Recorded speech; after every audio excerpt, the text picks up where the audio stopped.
With the visiting Toronto Argonauts starting defense.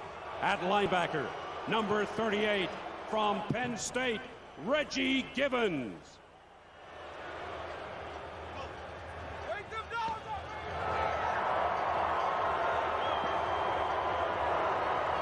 The right end from the University of Toronto, number 61, John Raposo.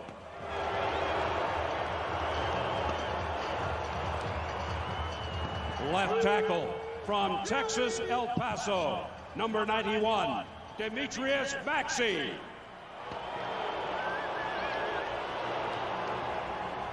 Number 92 at right tackle.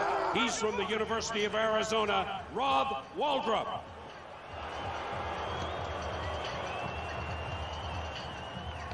At linebacker, number 37 from Arkansas, Ken Benson.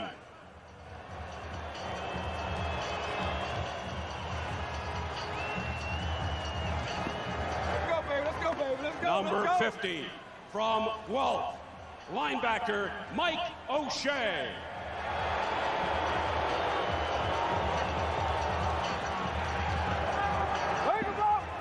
Also at linebacker from James Madison, number 26, Kelly Wilshire.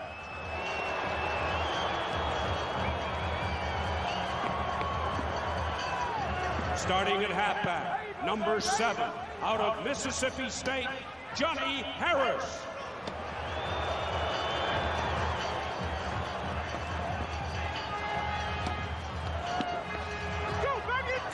Number 10, from Mississippi, Antonius Bonner.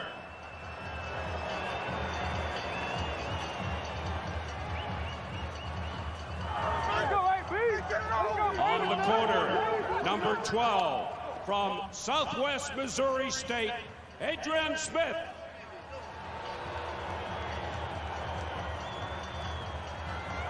Number 19, also at quarterback, from Liberty, Donald Smith.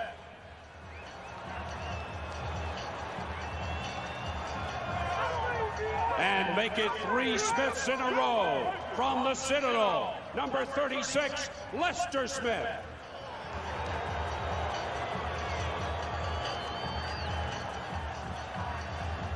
Coach Don Matthews and the rest of the Eastern Division champion, Toronto Argonauts.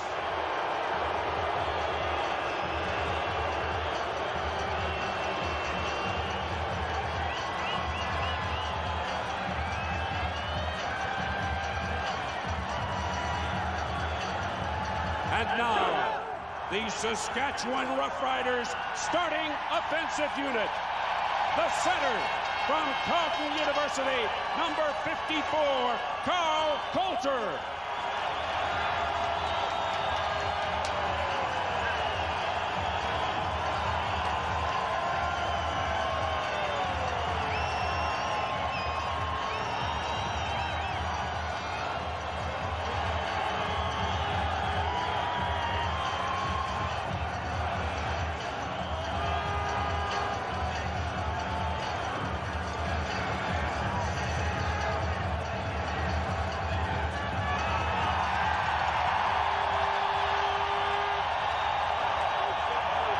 Left guard from Indiana, number 68, Andrew Green.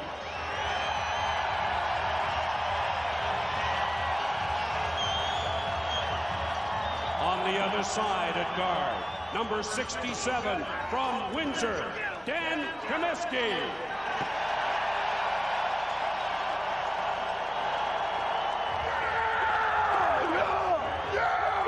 Number 51 from Livingston State at left tackle, John Terry.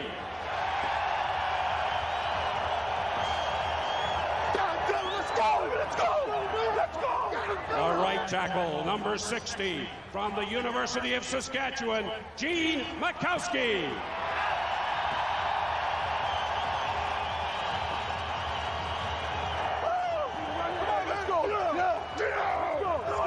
A wide receiver, number 85, out of Fresno State, Titus Whiten.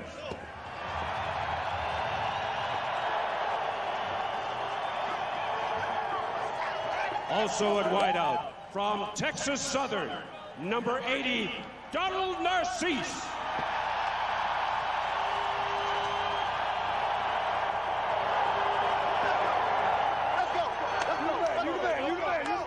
Number 10 at slot back, from Saskatchewan, Dan Farthing.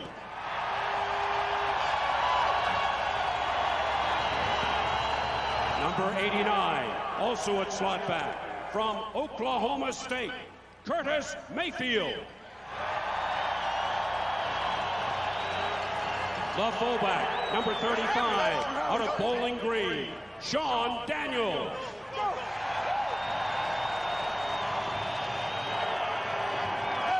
At tailback, from Iowa, number 32, Mike Saunders.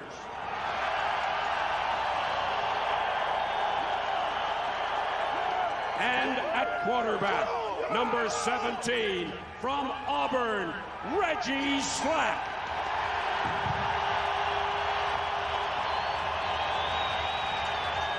Coach Jim Daly and the rest of the Western Division champion, Saskatchewan Roughriders.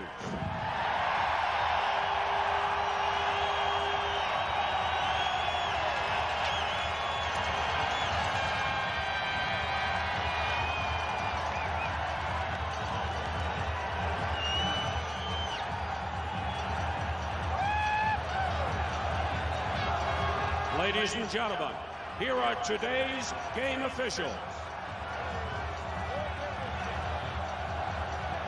The referee from Calgary in his 8th Grey Cup game, Dave Ewell. The umpire making his 4th Grey Cup appearance, Ancaster, Ontario's Dave Hutton. From Sherwood Park, Alberta, in his 2nd Grey Cup, the head linesman, Heinz Brademan.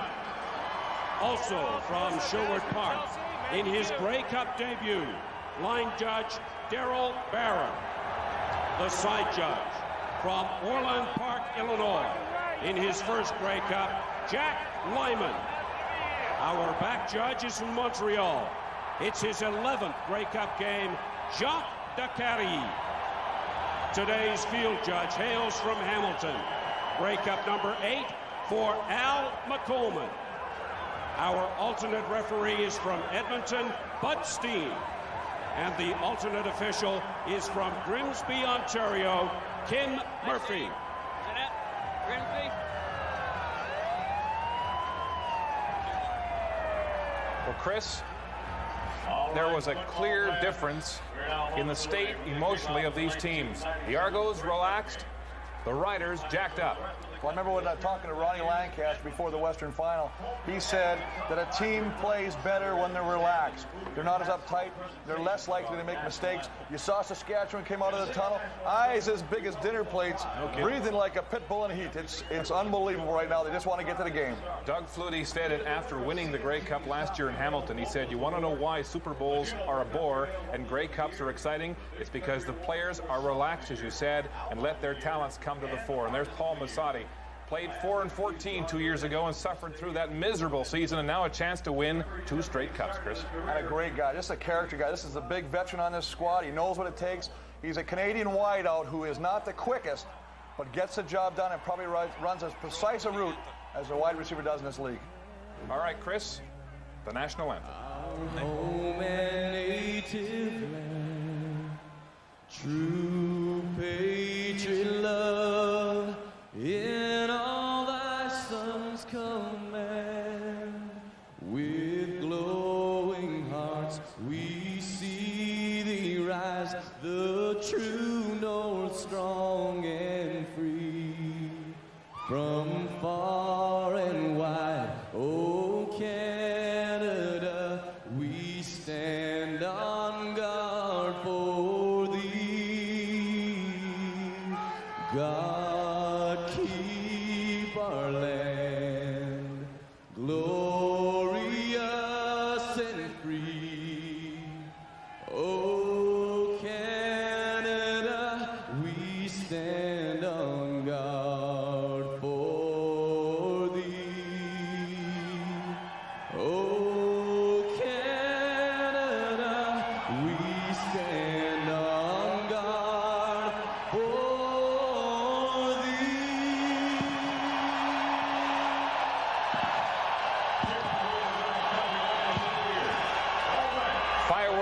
paint the Edmonton sky over Commonwealth Stadium as Juno Award-winning country music vocalist of the year, Paul Brandt, treats us to a warm rendition of O Canada.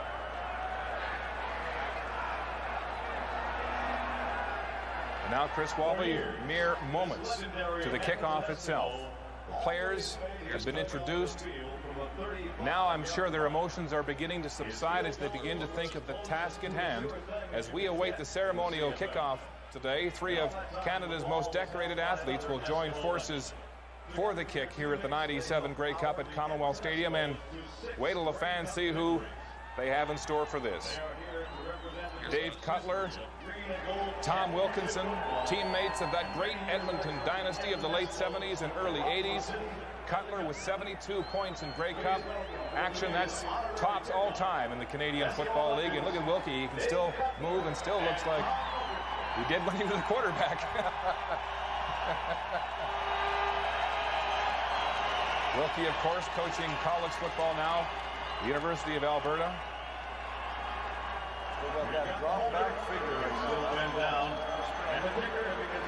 And how about Dave Cutler? Was he the last guy to kick off his toe? Please welcome the Canadian who holds the world record for both the 50-meter and 100-meter sprints. He was the athletic with both of them looking at the Grey Cups mounted on the wall here just over our studio at Commonwealth Stadium. 5 in a row. Late 70s and early 80s. Wilkie hoisting the pants there. And of course he's on the Wall of Fame at Commonwealth Stadium. What a team that was, and can the Argos come close winning 2 in a row? That's one of the questions that will be decided here today as we await a 3rd celebrity to take part here in the ceremonial opening kickoff. And he's making his way into the stadium now as you hear the 60,000 fans give it up for the Olympic champion over 100 meters from Atlanta, Donovan Bailey. Now, wouldn't he make a good wideout? He's actually been approached about trying to play in this league, and he's got more things to take care of on the track right now. An amazing story. A man who was a pretty good basketball player before he started taking the sprint game seriously only 3 or 4 years ago. A late bloomer on the track, and he blew them all away in Atlanta in wonderful fashion. Well, Mark, we know he's fast. I tell you, I can't fall to bed as fast as he runs the 100. All right, here's Cutler with the pressure on, and he shakes it.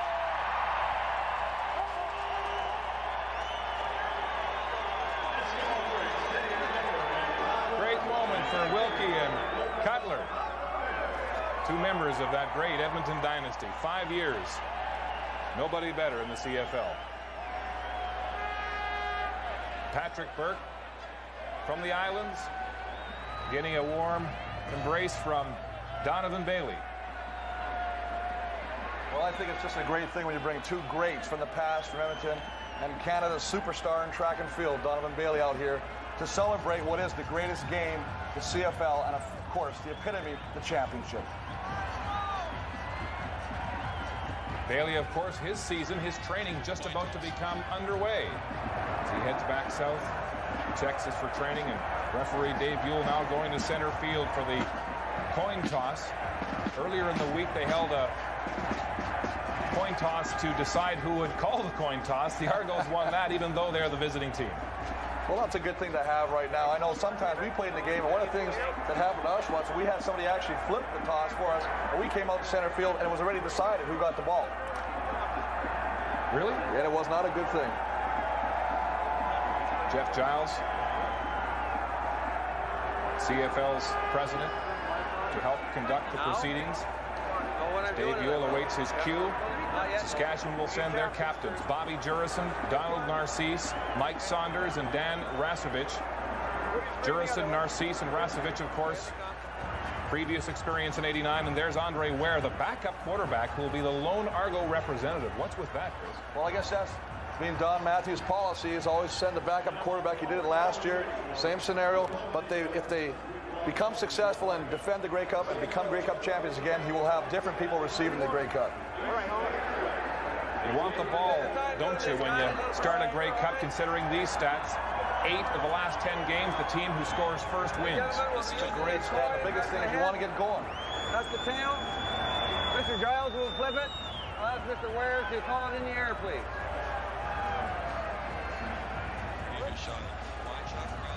Tails he calls. And it is tails. You can have your choice this half or the start of the next half. You'll defer to the next half. You will receive. Which end will you kick from? Move them around, gentlemen, please. Saskatchewan receiving. So the Argos win the toss and defer the decision. And Saskatchewan will receive. Don Matthews attempting to win his 3rd Grey Cup in a row. The high school coach from Portland who was groomed in the Edmonton organization. And there's Doug Flutie. He can associate himself with the great Warren Moon. If he can put 2 Grey Cup championships together, he'll duel with Reggie Slack. Mr. November, has he got one more miracle left? If you didn't know any better, you'd think they were playing for the Green Cup. What a terrific week and a magnificent backdrop here at Commonwealth Stadium in Edmonton. And you couldn't ask for better conditions in northern Alberta in mid-November than these. Well, as Mark Lee mentioned, Don Matthews, his 12th trip to the Grey Cup, says he has enjoyed with his team a perfect week of preparation. On the other side, Jim Daly, his first Grey Cup, but he's got the hang of the playoffs, 2-0. 4 members of his staff have been here before. We'll talk about that this afternoon. Doug Flutie will have to wait as the Argonauts have deferred. Reggie Slack will go to work first. Well, enough of the ceremonies, Chris. Let's get this baby underway. There's Titus Winans, Shannon Baker. They're back to accept the kick from the top Canadian in last year's Grey Cup game, Mike Vanderjagt. And a line drive on the footing already showing to be a factor. It's Shannon Baker. And Baker breaks the first tackle, and he'll go for a run. Vanderjagt, one of the few back, and Baker's all the way down to the Argo 32. What a start, and it could have been fatal for Saskatchewan.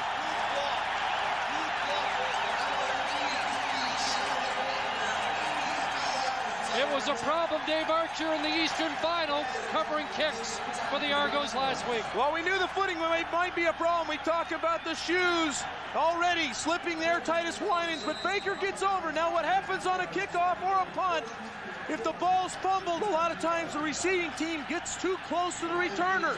This happens in a couple of monster blocks, allows Baker to get down the field.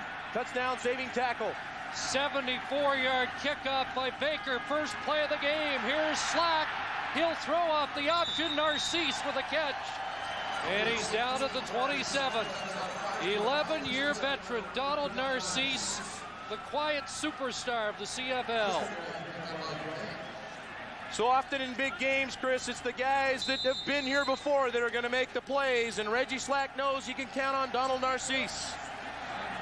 Well, as Mark mentioned, he has been Mr. November. Narcisse got close to 7. 2nd and 3. Reggie Slack outside. Mike Saunders out of the backfield with the catch, and he'll have a first down at the Argo 23. Well, Reggie Slack's got to depend on the big people up front, and this group has played well. Terry, Green, Coulter, Kaminsky, and Mikowski. They've played so well. And this group now, Mike Saunders is going to be a key. Must have him catch the football and run the ball, but Mayfield and Farthing, the 2 slot backs, will have to make some plays today for Slack. Saskatchewan has started quickly the past 2 weeks. 1st and 10 at the Argo 23. Daniels straight ahead, and he'll have 3.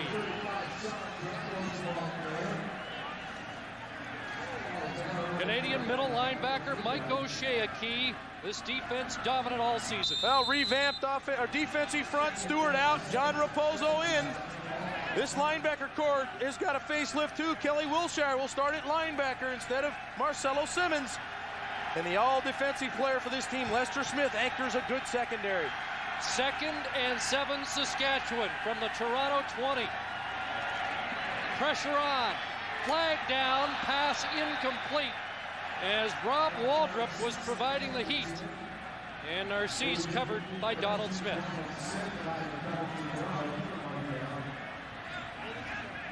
Look like we're going to get a hold here, Chris. Holding. Saskatchewan 54. Penalties declined. Third down. Well, center Carl Coulter gets flagged for the hold. Reggie Slack decided to throw the football down. Now, the hold would have come anyway, but we need to look for Reggie Slack to run the football. That's when he becomes most effective. He had an opportunity to run there, chose to throw. Those are decisions he's going to have to make throughout the ball game, and they also affect how well he is in the game. Saskatchewan scored touchdowns on their first 2 possessions last week. They have it in position for Paul McCallum, native of Surrey, BC. And McCallum off the upright and in. So the Riders get a break. Kevin Mason, the holder for this ball club, and for Paul McCallum. The hands get cold standing over on the sideline. Kevin had to corral this ball. The snap was just a hair wide. He bobbles it just a bit, was able to get it down, and McCallum squeezes it in on the right side. And footing will be a key for the kickers today as well. Remember Dave Ridgway a couple of years ago here at Commonwealth. He had footing trouble. Ball down on the turf, and a real pile up there is some indecision by the Argonauts. An early optimistic indication from the Saskatchewan Roughriders that they had the football, but it looks like the Argos were able to cover it. Reggie Gibbons at the bottom of the pile. Doug Flutie, 6-time outstanding player in the Canadian Football League. Another marvelous season. 47 touchdowns, just 1 shy of his CFL record. The guy's had another superb season and already has established himself as maybe the all-time greatest. Probably more weapons at his disposal than a year ago.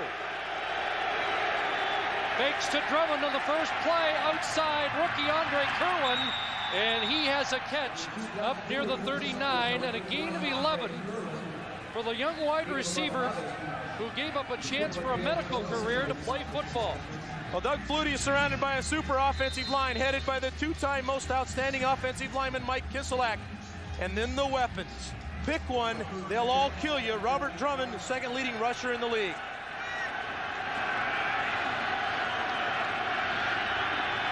First down Argos, Saskatchewan 38. Another fake to Drummond. Flutie, now he'll get rid of it. For Mazzotti, incomplete.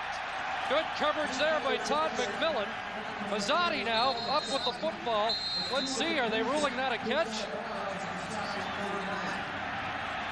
Well, Chris, we were screened by the players on the sideline of the Saskatchewan bench, and the ball popped in the air, and then Mazzotti caught the ball while laying on the ground. Wow. Then got up and made a nice run down the sideline. Terrell Ulmer was there, but he made a super catch. Ulmer is there, may have gotten there a little early, but the ball pops loose. Lands right in the lap of Mazzotti. And it turns into a 33-yard catch for Paul Mazzotti, the 10-year Argo veteran. Here's a flip to pinball inside. Through Greg Clark's tackle, and pinball down to the 27, and the Argos marching with their first possession. And the Saskatchewan defense has their work cut out for them today, and the defensive front will have to contain Doug Flutie and also Pinball Clemens. Jurison, the outstanding defensive player nominee for this team, will head that part out. Greg Clark and a linebacker core that really hasn't played all year will head that group. Terrell Ulmer and Dale Joseph, 2 super halves. Joseph, an all-West selection.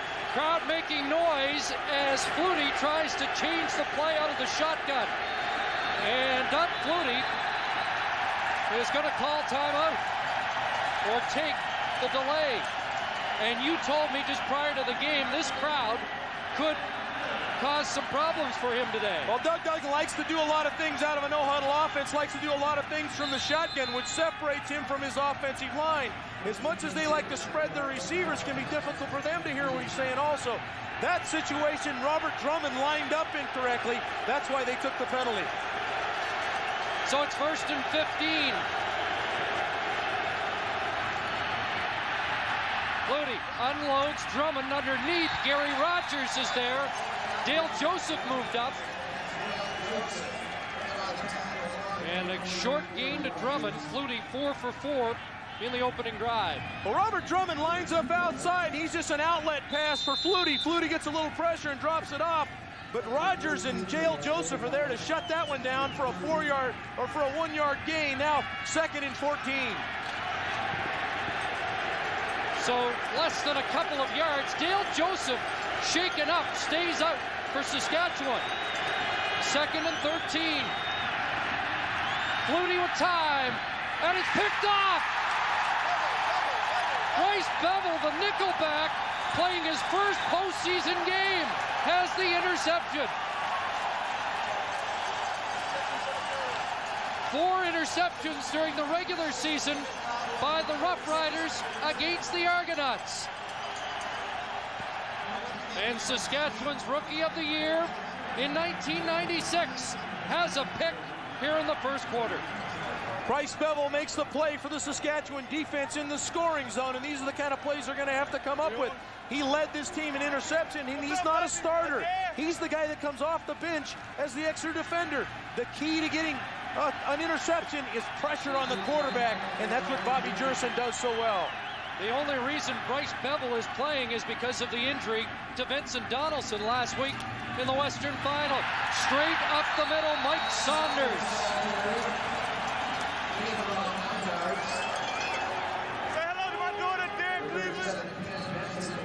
As Bevel says hello to his family, he makes a huge play. The ball a little underthrown to Andre Kerwin, and Bevel was there to make. That's why he's in the game, Chris. He's the designated cover guy that comes off the bench.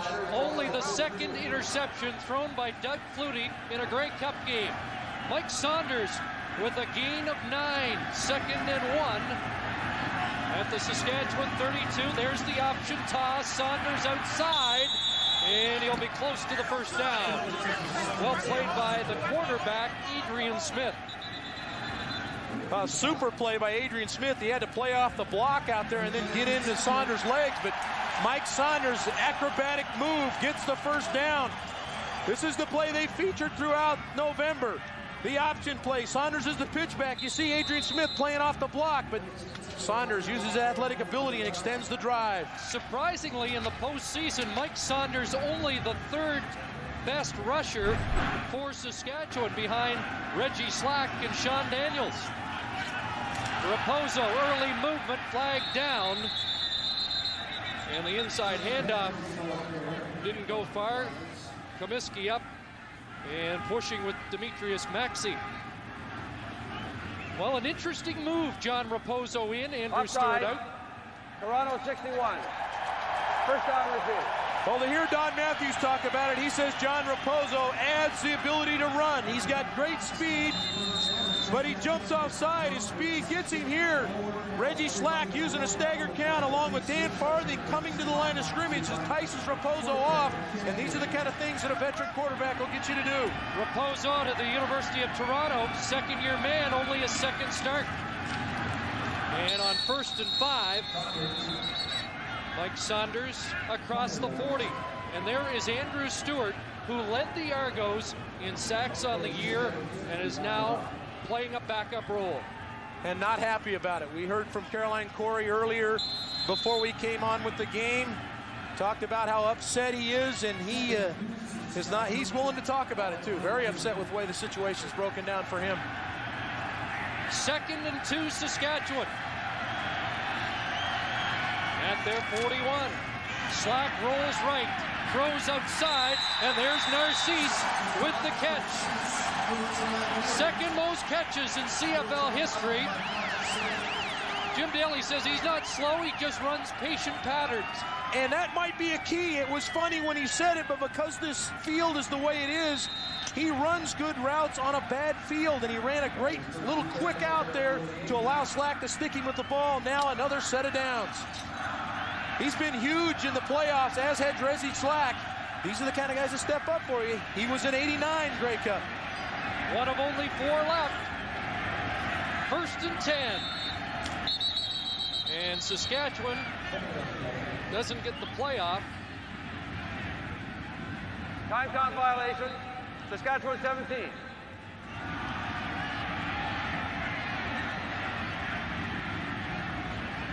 So it'll be 1st and 15 as both teams have taken a time count in this first quarter.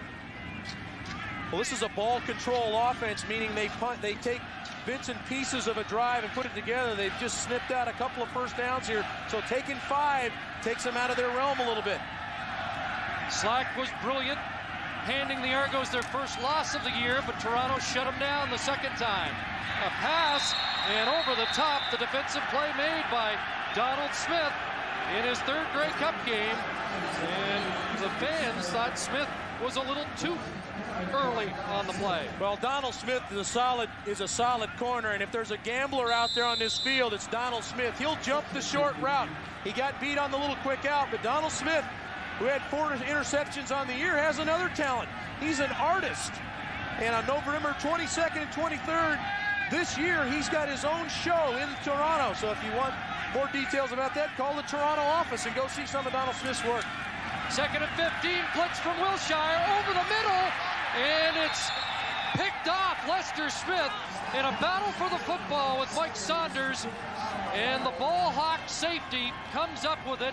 6 interceptions in the regular season, and Smith took that away from Saunders. He really did, Chris, and again, it's because of pressure. The Doug Flutie interception, because of the little pressure around his legs. This time Slack gets pressure in his face. He's trying to get the ball to Mike Saunders, who's a very accomplished receiver. Ironically, was a slot receiver for Toronto earlier in the year. But Lester Smith was the top defender on this team amongst everybody. And there's Kelly Wilshire, his ability to get to the quarterback. So they've traded interceptions. There's the shovel toss inside. Drummond taken down. That's a big play by the middle linebacker, Greg Clark. This is just a superior play by Greg Clark in the middle. He plays off the block inside and fights through and makes the play. Pierre Vercheval was locked on him. He played off and made the tackle against the 225-pound running back. Limits the gain to 4. Greg's wife bet against him the last 2 weeks. The bad news is that she's bet for him and the Saskatchewan Roughriders today. 2nd and 6. Flutie in trouble, and Jurison's got him. Way back at the 30-yard line. The emotional leader of the Green Riders, the 12-year veteran. What Bobby does is he continues to fight. He's initially shut down, but he just continues to push and fight. Kropke flushes Flutie into Jurison, and then Jurison's there to mop him up.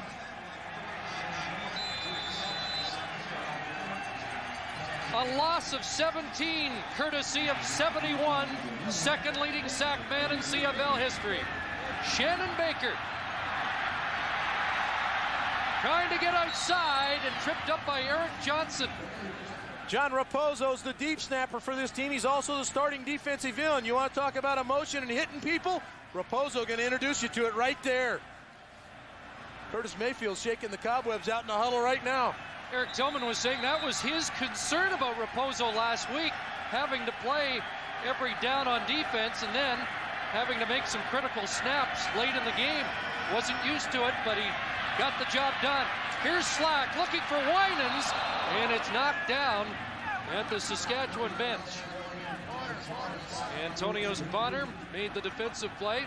Titus Winans, the speedster, outside for Saskatchewan. Well, you'd like to try to get these guys short throws, and what they want to do is throw a short hitch route, which is about a 6-yard route, Titus Winans. But you can't make up your mind where you're going to throw the football before the snap, because Toronto does such a great job of disguising defense. That trying Adrian Smith disguised it, rolled up, and there was no throw for Slack. 2nd and 10, Saskatchewan at their 29. Reggie looking downfield, and it will fall incomplete. Intended again for Winans, and Johnny Harris was step for step. Well, they like to isolate some of this speed on some of these halfbacks because they don't feel like the halfbacks run that well. But again, To rush the throw, you have to have pressure. And again, Reggie Slack is under pressure. Here comes Givens. Here comes Demetrius Maxey. That sped up the process. Slack had to get that ball out of there early. Well, Maxey has been a giant in postseason games now. His third consecutive Grey Cup. Paul McCallum in. And he just got it away. Looked like Donald Smith got a piece of it. Now Pinball hops on the ball, and another flag flies. Donald Smith had one block punt during the regular season, and the Argos taking exception to the late hit on Pinball. Ron Getz was in the middle of it.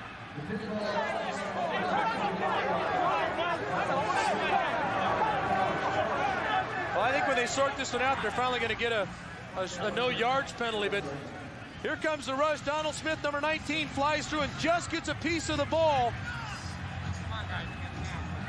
You see him lay out, and the beauty of that is he lays out to the block point. Chris, we've talked about it all year. Saskatchewan, first down. Go to where the ball is, not where the guy's foot is. Go to where the ball's going to be, and that's exactly what he did. The no yards penalty against Saskatchewan takes the football to the Roughrider 32. 4:22 to go, first quarter. Saskatchewan with a 3-0 lead. Handoff, Robert Drummond, dragged down by Jurison as he crossed the 25. A tremendous push up front from this offensive line, and all Robert Drummond did was fall in behind it. Jurison playing outside. He folds back inside to make the tackle, but Willie Williams, you see number 65 there, just blew somebody off the ball. Looked like Gary Rogers just destroyed him, but Jurison falls in, makes the tackle, but not before a 9-yard gain.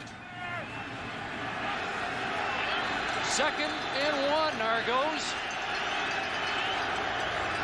Drummond, the lone setback, has the ball and has the first down. Robert Drummond, 11 carries last week, 35 yards, 3 touchdowns, but a couple of fumbles, and I think people were wondering, is he 100%? I think he's healthy. I just think we were talking about not having played for about 4 weeks, Chris. I think he sat out the last game of the last 3 games of the season. Then they had the week off before the Eastern final. Then he finally plays. So, you know, he didn't play a lot in the Montreal game, didn't handle the ball a lot in the 18th game of the year. A little rusty. Argos have been efficient in this territory. First down for Doug Flutie. Underneath, Dwayne Demetrician with the catch. Tracked down by Dale Joseph. Ball came loose. And the ball is being whistled down, and Demetrician fought to get it back, but that whistle was awfully quick.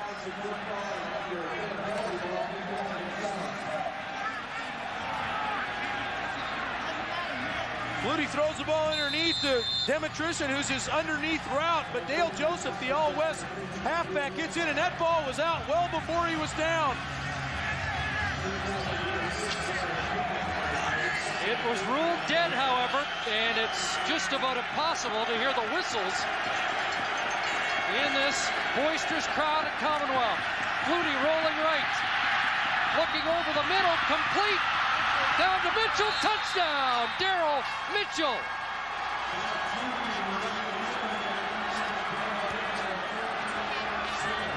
A 14-yard strike to the CFL Rookie of the Year.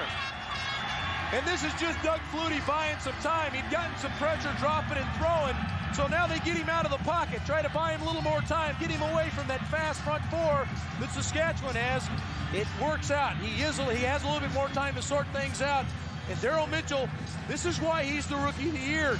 He's really adapted to this game. You see him float and find a little area to get into in front of Ron Getz, and nobody can get there in time. And Dave, he's the guy that Saskatchewan couldn't handle all year. 8 catches, 181 yards, and a couple of touchdowns in the 2 previous meetings. And he has a nose for the end zone, 17 regular season touchdowns. So he had almost 1,500 yards receiving this year, and as you said, he ate up Saskatchewan. He had another 70 yards last week in the Eastern Final, so he really has never taken a play off or a week off. And a nice solid throw under duress there late by Flutie. and Mitchell gets in. Mitchell does such a great job running after the catch also. But the drive was sustained by the fact that play was blown down and the fumble. Well, you can see the reaction of Dwayne Dimitrition there. He realized the ball was loose too. He got up and went after it right away, so he knew it was out. And academic because Dimitrition got on the football anyway. Doug Flutie's passes haven't hit the turf yet. He's 7 for 8 and an interception.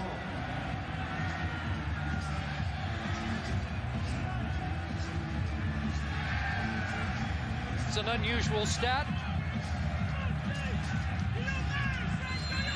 Usually the momentum of the first touchdown you'd expect would stand that team in good stead. Titus Winans has the football. Nailed by Norm Casola, the Sault Ste. Marie native, after a 22-yard kickoff return. Let's join Chris Walby. Well, guys, I tell you what, you're going to try and put pressure on him. Watch Troy Alexander in the middle of your screen. He's going to run a stunt with John Kropke here. John Kropke's going to come inside.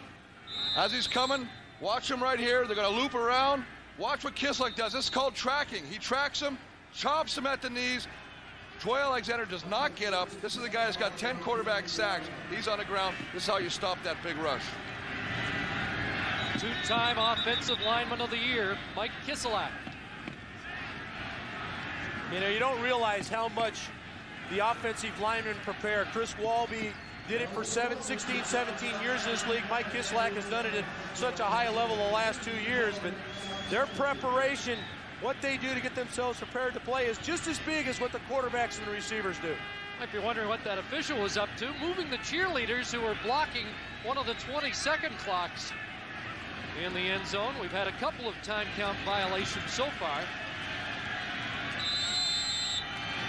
And now Saskatchewan trailing 7-3. Final 2 minutes, first quarter.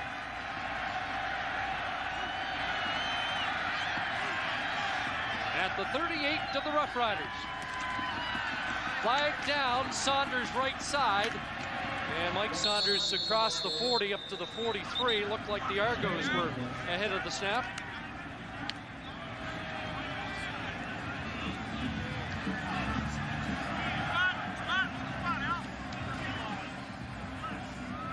Offside, Toronto 61. First down repeated.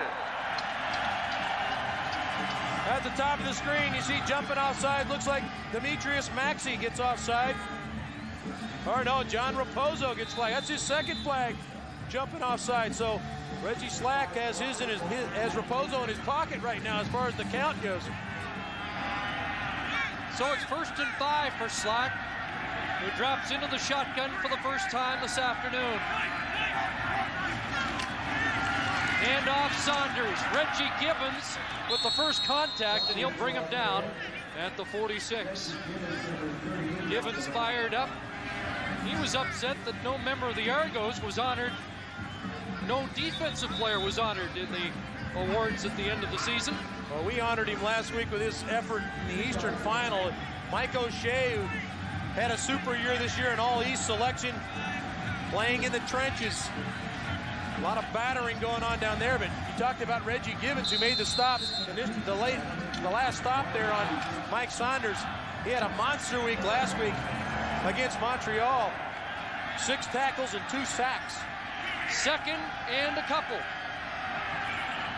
With the big team in for Saskatchewan, Sean Daniels plunging ahead, and he's drilled back short of the first down. Daniels was 71 playoff yards rushing after only 31 during all of the regular season. Now, Jim Daly told us that part of that was because of the option has become part of the offense again, because Reggie Slack is healthy. They feel like he can run the ball, so now they can get Daniels involved on the dive play, which is a featured part of that. He's come up about a long yard short of the first down. And Jim Daly not in a gambling mood. The punting unit comes on. And remember, the last time Paul McCallum Drop back to punt. Donald Smith got a hand on the football. Well, this is a good decision, Chris. You want to stay in the ball game early. Don't give Doug Flutie the short field if you were not to get it. Give him the long field, make him drive the ball. And only pinball deep, so 11 men up for the Argos. McCallum shakes the punt. Got a decent bounce, and Adrian Smith up to the 45. So the kicking game has been dominated so far by the Argos.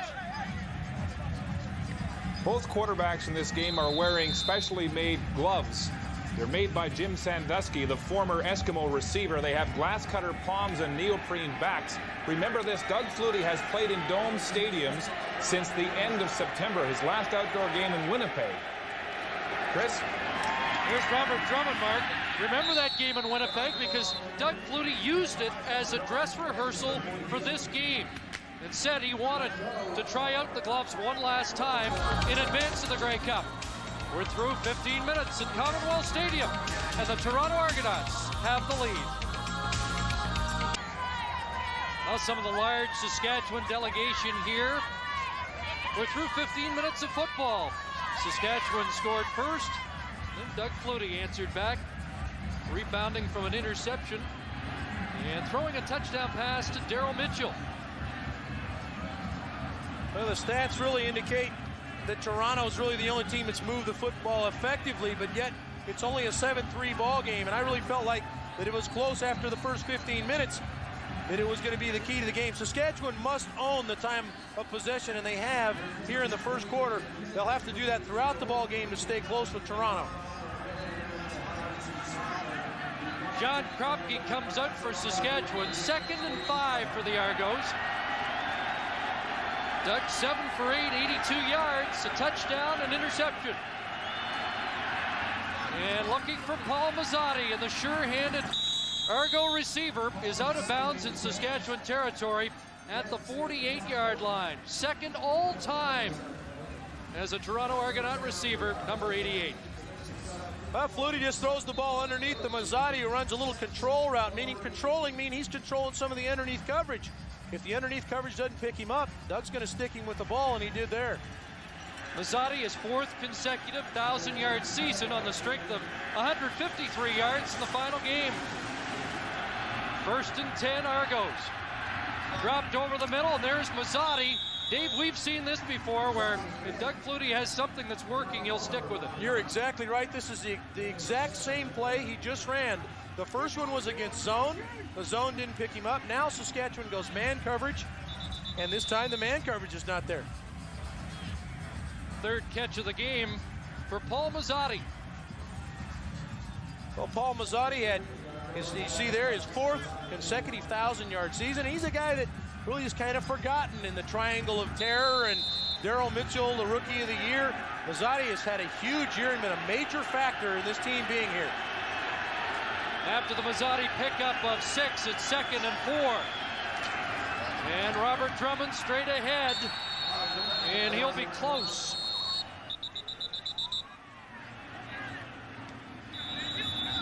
Had to get to the 38.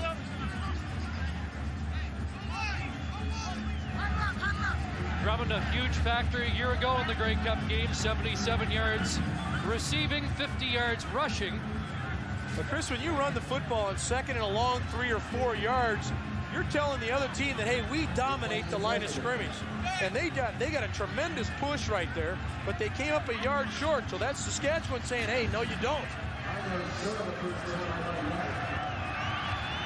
Pinball Clemens told me yesterday he thought that Drummond would be more effective on this kind of field than him because Drummond is that big, strong power back. He's got a wide center of gravity, Chris, and he runs that way, which keeps him upright on a tough field. Here we go, 3rd and a yard, and the Argos going for it. And out of the scatter, Drummond remains, and is Doug Flutie changing the play.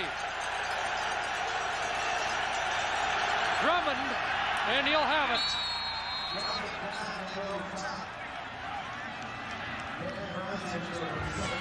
Well, Flutie saw a weakness on the right side of the Saskatchewan defensive line, and If it were not for Bobby Jurison slipping and falling as he dives in, Jurison 71 gets through, but he slips right there and allows the lane for Drummond to get elevated.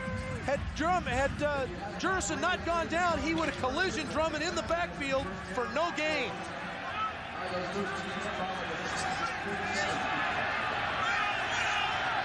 Jurison loads up again. First down, Argos. And Flutie looking downfield, Drummond, and he's got it. Matched up against Ron Getz, and a flag was thrown. 32-yard gain. Let's see what the marker is.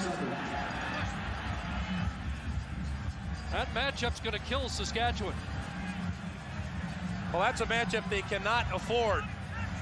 Robert Drummond's as good as any receiver Forward pass out wide. interference. Saskatchewan 47. Penalties decline. First down. Drummond's as good as any receiver out wide, and he lines up out there a lot, so he's very comfortable. And if he gets isolated against a linebacker like Ron Getz, Getz's only defense was to interfere with him. Down to the 6-yard line of Saskatchewan, a 32-yard pickup. As Flutie got Drummond isolated on Ron Getz. First and goal. Flutie. Drummond, touchdown, Robert Drummond.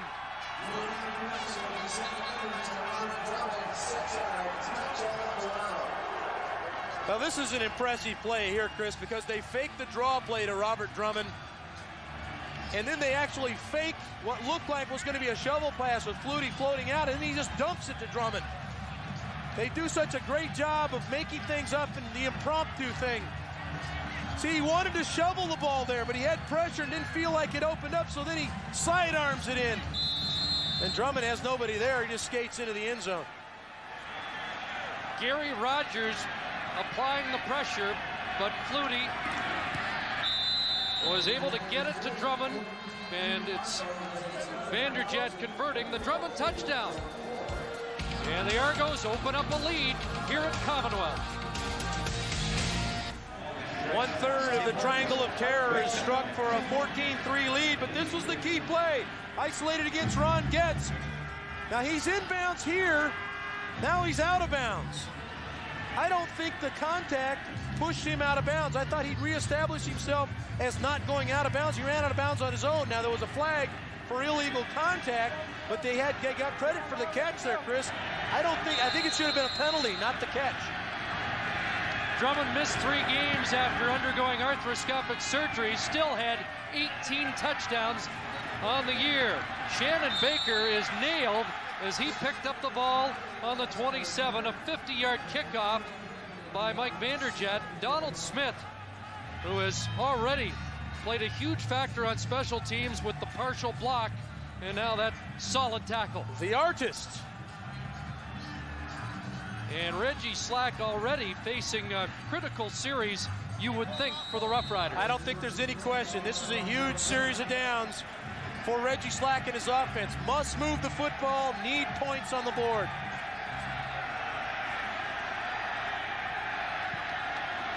Starting at the Saskatchewan 27. Had time, and now gets rid of it downfield, incomplete at the Saskatchewan bench. And Andrew Stewart is in the game, and he was turning on the heat. Yeah, Andrew Stewart. I don't know where they get this thing about speed. Andrew Stewart ran track when he was in high school, so he has the ability to get to the quarterback, obviously with 8 sacks, but Demetrius Maxey does a great job of fighting off the double team between Kaminsky and Sean Daniels. And there you see Andrew Stewart, 73, coming in to dress up the quarterback. So maybe after a couple of offsides, Andrew Stewart gets the call.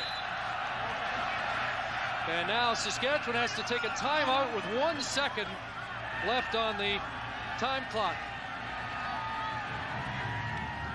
Well, Reggie understands that this is a key situation, and so he burns the timeout here. You normally like to conserve those for later on, but didn't feel like they were in the right situation or hadn't got his team deployed in time before the clock was going to run out on him. Now they're going to try to get their best second and long play, and this is a bad situation to be in as a quarterback. 2nd and 10 says, because now you open the entire defensive playbook for the top defense in the league in Toronto. Saskatchewan's biggest play today was the Shannon Baker return of the opening kickoff. That put 3 points on the board, but since then, this Argo defense, which leads in 22 of 25 categories on the season, has shut the door. 2nd and 10, and an early jump there by Rob Waldrop, an all-Canadian, and he'll make this. Offside, Toronto 92. Still 2nd down. Well, Waldrop's one of these guys, Chris, that you can pull off. He's so quick off of the football that he really, any type of twitch, and Carl Coulter, the center there, might just squeeze the ball a little bit, and Waldrop's ready to go, along with Reggie Slack's count. But Coulter sees him pulled off. He snaps the ball real quick, gets him 5. A different play call now on 2nd and 5. Slack hit as he delivers, and it falls incomplete. So the Argo defense is getting to Slack, and Andrew Stewart is there with Mike O'Shea. Chris? Well, I tell you what, one of the nice things right here about Andrew Stewart, he's back in the game. Here he is here, just lined up. You're going to pull. Watch, Andrew Green, the lineman pulls out. You can't have a mismatch with Saunders picking up Andrew Stewart. That's a mismatch. Causes him to run out of the goal. You got Demetrius Maxey right in his face. That's not what they want. Andrew Stewart playing with a bit of a burr in his side. McCallum, better punt. Pinball. The Argo 40. Rashovich couldn't bring him down, but he's upended at the 50 by Ron Getz. 38-yard punt, an 11-yard return, and the Argos in control. Special teams, this is what it's all about. I'm telling you right now, Gary Rogers, he's got to get down, he's got to make the tackle. Antonius Bonner, number 10, he's got a different idea. Rope him, tie him, get him on the ground, give him some forearm smashes, get in his face. There's a shot for you. Give that to your mom. Come on, baby, bring it on. Let's go. This is what it's about, special teams. And the Argos now, after scoring on their last 2 possessions, go back to work. And here's Daryl Mitchell. Found a hole, and then, he took a lick from Ryan Carey, the safety. Mitchell to the Saskatchewan 50, has 9. A screen out to Daryl Mitchell, the Rookie of the Year this year, but watch the blocking he gets from his cohorts. He makes Ulmer miss. There's a block on Bevel, and then he gets up in there for about a 9-yard gain. So receivers blocking for him outside that make this play. Clark comes in to help Carey finish the play off. 9-yard gain, though. 2nd and 1.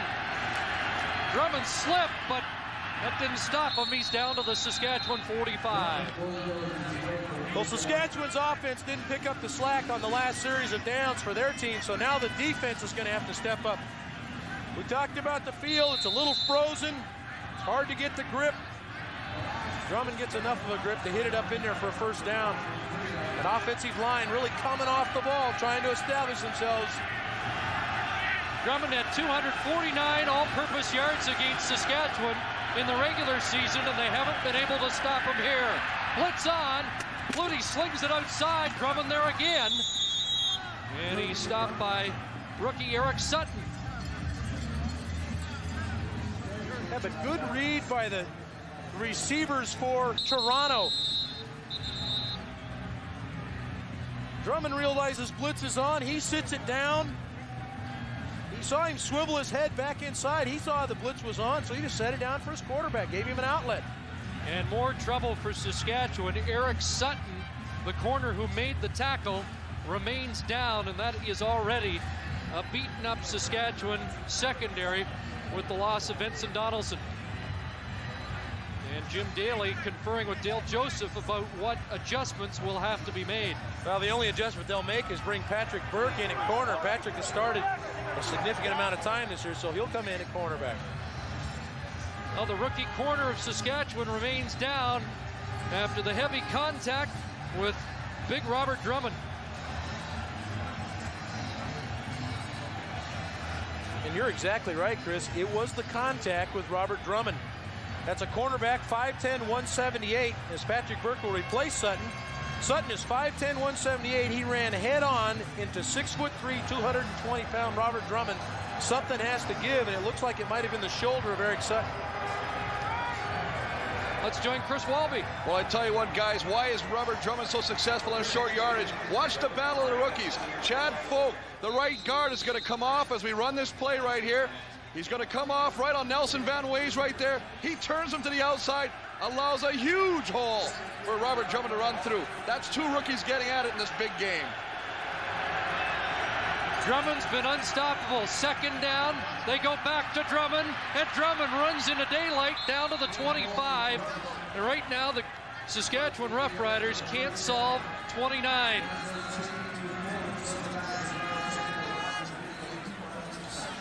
Well, when you get to this time of the year, you talk about the playoffs and now the Grey Cup. A ground game is the key. Robert Drummond, the second leading rusher this season, is now pounding the ground, and it's all because of the big guys up front. The offensive line are establishing that they own it. Toronto first down. At the 25, don't get the playoff.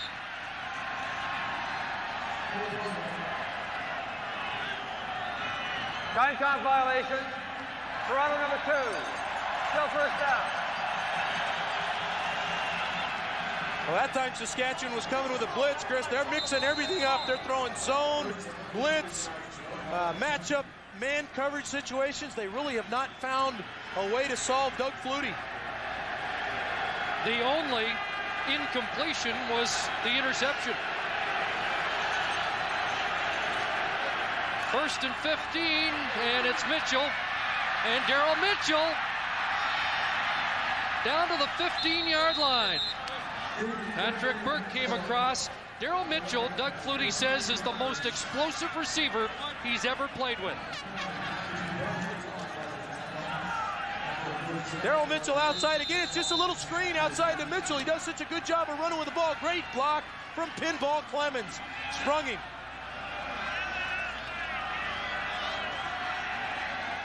Well, the heat now on the defensive coordinator, Greg Marshall. The former Ottawa Rough Rider looks on. First and 10 at the Rough Rider 15. Flutie to Drummond, and he can't hang on. And that's the first Flutie pass of the day. No one is caught.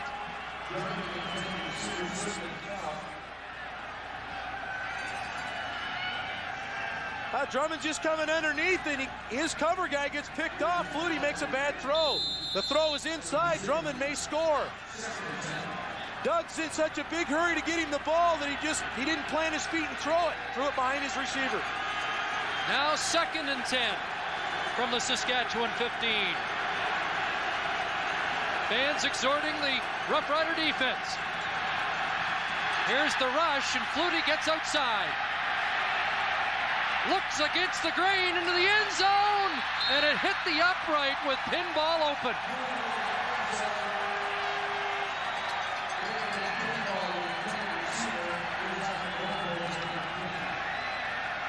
Well, we thought the 13th man would be in the stands for Saskatchewan today. Turned out to be the goalpost that time. I'll tell you, if that ball had gotten through, it's picked off, Chris, because you saw the defensive back flash right in front of Pinball, right at the end of that sequence. That ball's intercepted. Whenever you roll right and throw back across the grain, there's guys waiting over there, and they'll take the ball away from you. They got fortunate. They're going to line up for a field goal here and probably get 3, but they were fortunate not to have the ball turned over there. He was a Grey Cup hero last year. From 22 yards out for Mike Vanderjagt.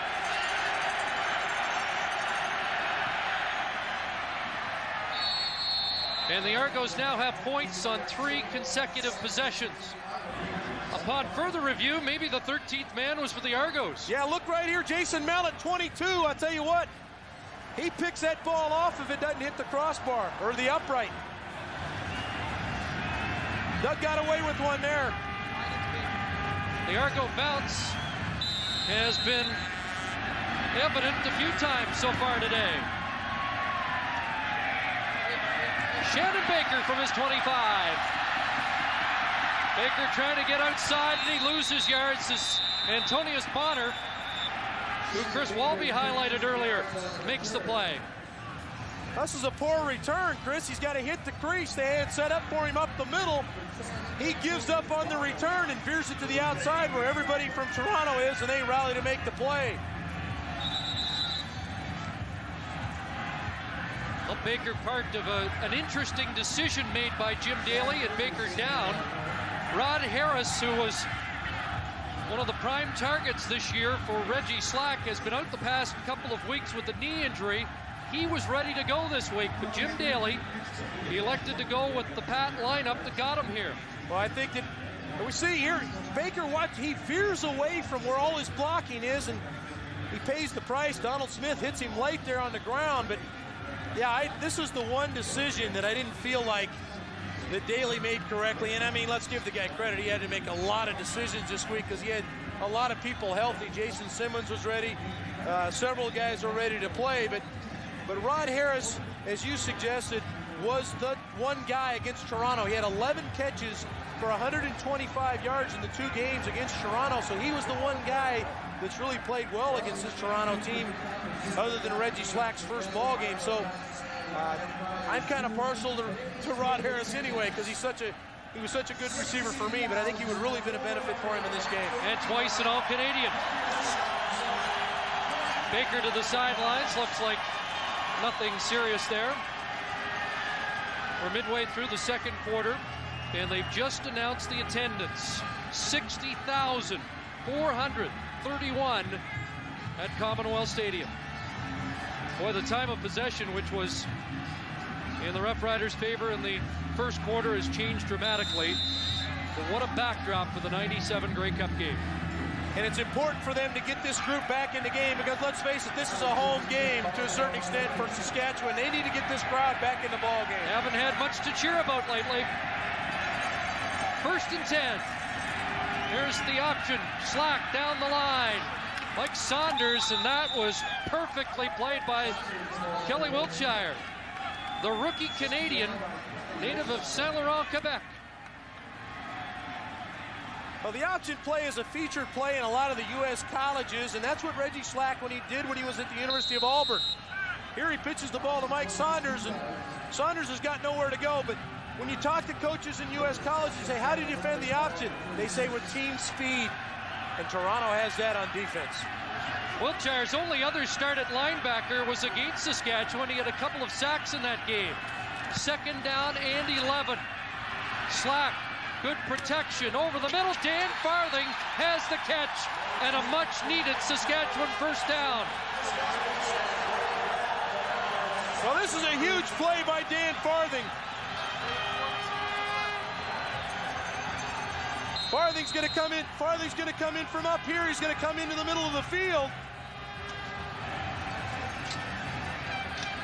He breaks to the middle of the field against man coverage, but again, it's because of offensive line protection that Slack has time for that play to develop. Only the 4th first down of the game for the Roughriders. Slack again with time. Saunders comes across, breaks 1 tackle, and is drilled out at the Argo 48. Back-to-back completions for Reggie Slack. Now Reggie's gone to Farthing, and this time they get Mike Saunders out of the backfield. Mike slips just a bit, keeps his footing, and he's the guy underneath. Nothing happening downfield. That's a quick throw for Slack to get the ball underneath to a guy that makes his living running with the football. Well, the much-traveled Mike Saunders, who was in Toronto earlier this year, but has played really his best football in Saskatchewan, although you might argue with that because he had a great year with you. Yeah, in '95 he was all CFL, had over 1,000 yards rushing and added another 800 yards receiving to that. Twice an All-Canadian, Mike Saunders, who said this is the biggest game of his life. He was in the Rose Bowl in '91 as a wide receiver for Iowa. Had 7 catches, 100 yards that day, but this a much bigger game for Saunders than that. 2nd and less than a yard. Full house backfield for Slack. Daniels, first down. Sean Daniels, one of the 4 Roughriders still around from that miracle 89 run. Well, Daniels has been huge, and we talked about how he's become more of a factor running the ball because Slack likes to feature the option. Slack healthy now, so they will feature that option, and he pounds in for the first down. But these are the critical downs against the Toronto defense. First down must be successful here. Under 5 minutes to go in the half, and it's 1st and 10 at the Toronto 45. Slack got outside, now throwing, and it bounces short of the intended receiver, Curtis Mayfield, who was so prominent in the Western Final and has been unable to break through so far today. But we talked about success on first down. Now it's 2nd and 10. Curtis Mayfield is the guy that they featured now in the slot. He's made a lot of plays in the playoffs. This ball is just underthrown. Good coverage from Adrian Smith had the ball been on target. Mayfield's best game of the regular season came against the Argonauts. 2nd and 10. Slack pump fake, and now looking deep, looking for Donald Narcisse. Bumped by Donald Smith, and it's incomplete. Narcisse had a step and then had to come back for the ball. Well, I talked about how Donald Smith likes to gamble on the corner, and Reggie Slack knows that too, and made the nice hard pump fake to Narcisse. Then Narcisse turned it up. But because the ball was a little underthrown, Smith gets back to make the play.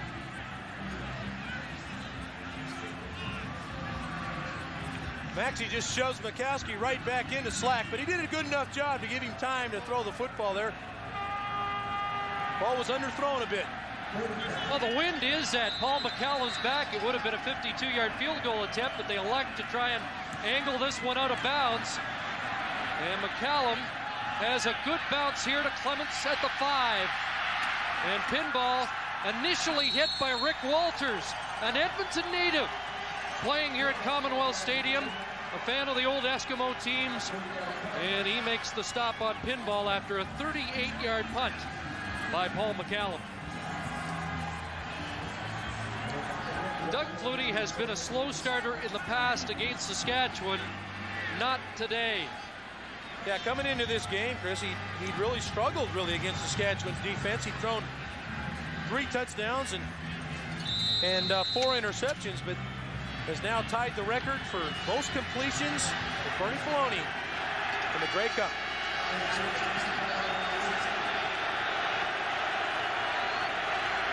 Fans making noise. Flutie, that little shovel toss inside, and Dwayne Dimitrition has it, and he's wrestled down by Ron Getz.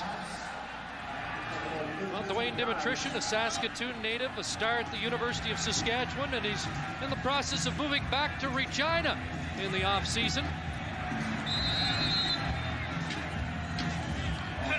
Well, Ron Getz has to come up and make the play, but the play's made by Doug Flutie because he makes it look like a rollout and then dumps the ball back inside. Up to the 27. Robert Drummond. Jurison hanging on as Drummond gets out near the 35-yard line. Close to 8.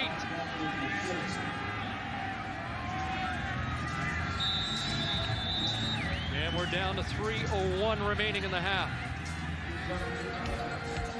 Timeout on the field with the Argos up by a pair of touchdowns in Edmonton. Welcome back to Commonwealth Stadium in Edmonton. You know, a week ago they had 7,000 or 8,000 seats left to sell, but when the Riders won the West Final, they were all gone. They opened the borders in Saskatchewan and they came here today, and look at that. Today's Grey Cup, the 3rd highest attendance of all time, over the 60,000 mark by 431. Chris? I think the only people in Edmonton that took the weekend off were the fire marshals based on some of the parties here in town. And a whistle before the snap of the football. And this was procedure. 5 seconds left on the time clock for Doug Flutie.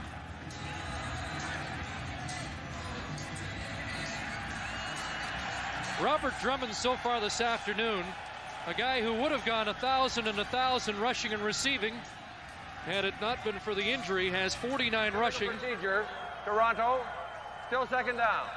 and 49 receiving with the touchdown catch already today. Yeah, and a lot of speculation had Drummond not gotten hurt. As we'll see the movement at the top of your screen, Jeremy O'Day with a little flinch. But a lot of speculation, if Drummond hadn't gotten hurt for the final 3 or 4 games of the year, he might have been the MVP of the league. 2nd and 7 now at the 29. John Kropke in pursuit of Flutie, who gets it away. Mazzotti on that far side. This time it is incomplete.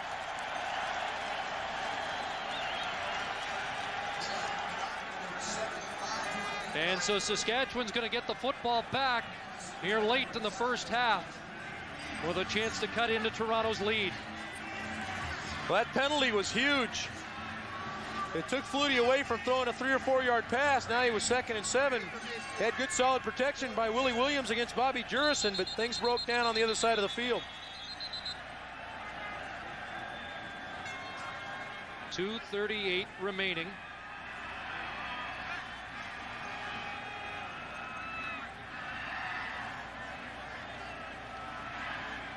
And the ball had not been whistled into play, so now they'll do it properly with Vanderjagt, who had a 53-yarder with his first punt. Hauled down the high snap. This kick not as long. Shannon Baker's back, and Baker is hit almost immediately. Not much there. 38-yard punt, 5-yard return. And if Saskatchewan, who have been dominated for the most part here, could get points on the board before the half, they'd be back in it. Chris?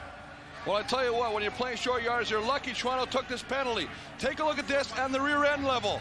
You can't be up that high. Watch as they come off the line. He just gets taken back. There's a hole. They're lucky they got procedure, but he would have got killed on a play. You got to keep your butt down in this game, especially when the ground is as icy as it is. Well, now they go to work on offense. Sean Daniels, short gain up the middle. Dave, the last 5 possessions for Saskatchewan, an interception and 4 punts. Well, we're not seeing a lot of variety. We're seeing the same things over and over again. The plunge into the middle off of the option play. Need to show some variety. Reggie Slack's ability to move, getting back in the shotgun, get people out of the backfield, give him some options. He had 102 yards rushing against Calgary. He does not have a yard on the ground today. 2nd and 8 from Saskatchewan's 48. Over the middle, Mike Saunders wide open. Down to the Argo 40. In the victory over Calgary, Saunders had a big play on the final drive like that. This is a 22-yard pickup. Saunders, good job against Kelly Wiltshire, and that's a mismatch. Saunders is such a good receiver. I don't care if you got him locked on a linebacker or a defensive back, he's going to win in man coverage. Reggie Gibbons, and again, Andrew Stewart there applying the pressure. Slack just got it away. Clock running in the final 2 minutes of the first half. Slack, a lot of steamboats that time. Dan Farthing with the catch. And Farthing to the 26.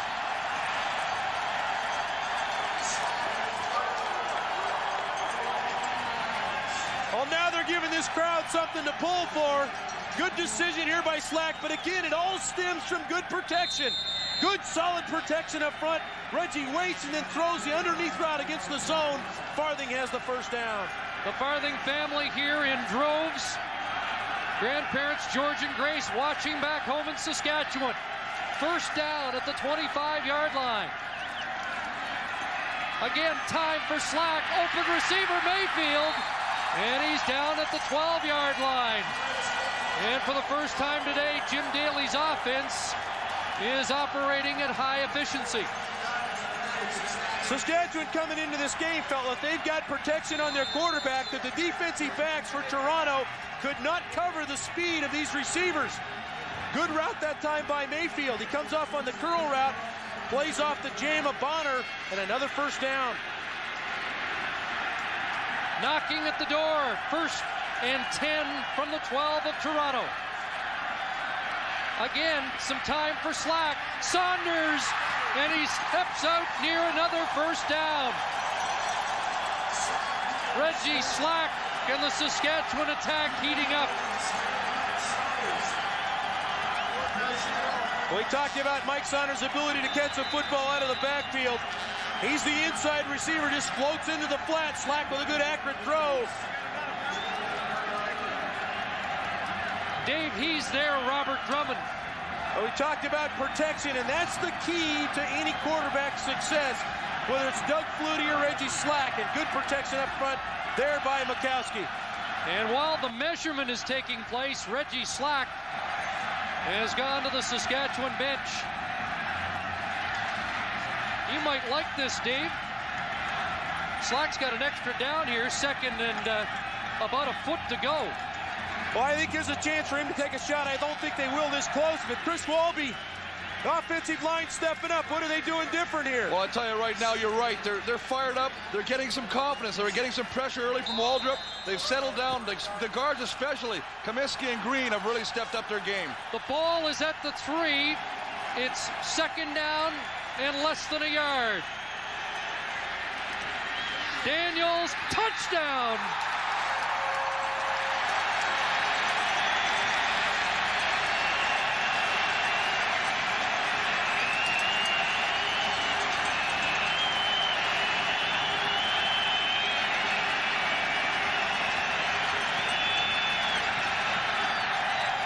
Sean Daniels, his first ever in a Grey Cup game, and the Roughriders are back in it after an impressive drive. This is the dive play off of the option, and again, we talked about the offensive line protection. Because they're doing such a good job protecting, that opens up the run blocking, and they dominated the line of scrimmage right there. Had to get Slack some time, and they did on that last series. Trouble on the snap. Kevin Mason will look into the end zone. Looking for McCallum, and Johnny Harris will knock it down. So Saskatchewan unable to convert the touchdown, and with 41 seconds left, it's an 8-point game and a point that could come back to haunt the green and white. Now, we talked about how it's cold on the sidelines, and your holder has to come in from the bench to make the hold. The ball evidently got away from Mason in that situation, and he couldn't complete the conversion. Nevertheless, it was a solid drive by the Roughriders, and Reggie Slack went 4 for 4 before giving it off to Daniels. Now, we talked to Chris Walby earlier about the pass protection. Now, Chris, you got to come off the ball. Take a look at this. Rob Waldrop getting knocked back. Carl Coulter, that is what you want out of your center. Coming off the ball here, low, getting underneath him, straightening him up, and keeping him away from the ball carrier. There's the seam, there's the touchdown. Hey, Chris, did you see, was there more resolve in the offensive line there? It just seemed like they came out and played hard, much more hard there. Can play with anybody. They got to just get confidence. They're starting to get it, and as I said before, this line is picking it up, and if they do, it's going to make the second half real interesting. 6-play drive. You mentioned Carl Coulter, Chris, a former Argonaut. Jim Daly said he's the guy that kept that line together this year. They've got a couple of rookie guards who are only halfway through their first season. Adrian Smith on the kickoff return for Toronto. And he has some blockers. Adrian Smith across midfield and finally down with 31 seconds left. Saskatchewan gives up a big kickoff return, and Flutie gets a chance to answer back. 44 yards on the return by Smith. Boy, what a huge breakdown by the special teams cover unit for Saskatchewan. He just gets in behind a wall of block. This is the one thing that this cover team could not allow have happen. Pin Flutie deep, don't give him an opportunity to score. Paul McCallum made the tackle and limped to the bench. Jim Daly said we have to play error-free. They've made 2 mistakes in a row, and the pass to Kerwin falls incomplete. But the encouraging sign is that Reggie Slack got some time and got hot. Oh, Reggie really finally got into the game. You're right, Chris. He finally got some things going. he started throwing the ball underneath him. And the key thing, and I keep harping on it, he got protection in that series of downs. I think in the second half, you're going to see a little bit more blitzing from Toronto. They can't allow Slack that much time. 27 seconds to go in the half. Flutie probably needs a completion here to get into Vanderjagt range. All kinds of time. And now over the middle, and he's got a completion to Mazzotti. Well, how often has Paul Mazzotti come through when Doug Flutie can't find anybody else around? Oh, we talked about how important it was for Slack to have his time to throw the ball. As we see Todd McMillan still down on the field after the play to Mazzotti. Mazzotti a little shaken up also, but Flutie had so much time to throw the football. Good concentration by Mazzotti. Yeah, those weren't steamboats, they were Mississippis that time. No kidding. They a lot of time, and any quarterback will tell you, if the offensive line's playing well, you're going to have a nice day.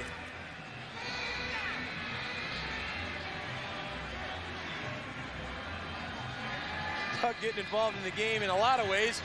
Most of the time it's with his arm, but he body languaged that one in there. Boy, he was fired up prior to the game on the field, and he's found Mazzotti 4 times already this afternoon. See, Virtual runs Jurison past Flutie. Flutie's ability to float by, stay in the pocket, provided the time for the throw. Eric Sutton had been shaken up and returned to the game, and now it's Todd McMillan getting attention. Roughriders have employed 11 different DBs this year, and there's Greg Marshall. Greg Marshall was in the 81 game when the last time there was this unbalanced a matchup. Ottawa was 5-11 that year against the Dynasty team from Edmonton, and we remember that Marshall and the Roughriders almost pulled that amazing upset. And he said this team is using that as motivation today. Well, that's the classic adage that's why you play the games, Chris. That's why Saskatchewan went to Calgary 2 weeks ago.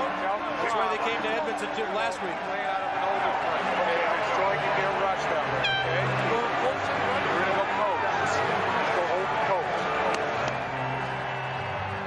He sends in the defensive signals to Bobby Jurison, and a lot of people feel that Greg Marshall is one of the next head coaches in this league.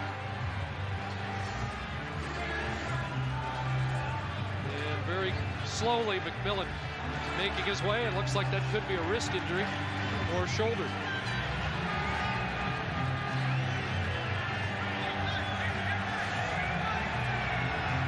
And Patrick Burke checks back in. It's 1st and 10 Toronto with 19 seconds remaining in the first half. An 8-point Argonaut lead.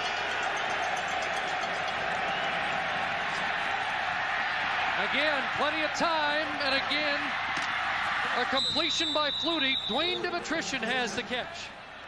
Down to the 15. And the Argos were going to get a shot, or are they? They've got 8 seconds left, Dave. Take one shot to the end zone or take 3 points? I take one shot here. He's getting great protection. Take a shot down the field. It won't take 8 seconds to kick the ball. It won't take 8 seconds to get the play off. But remember last week, Danny McManus in a similar situation was picked off, and had he not been picked off, took more than 8 seconds and the clock ran down. And it was one of the reasons Edmonton let that one get away against Saskatchewan. I put Doug Flutie up to bat here. Give him one more shot. From the 15. And the fans now making noise, trying to help the defense.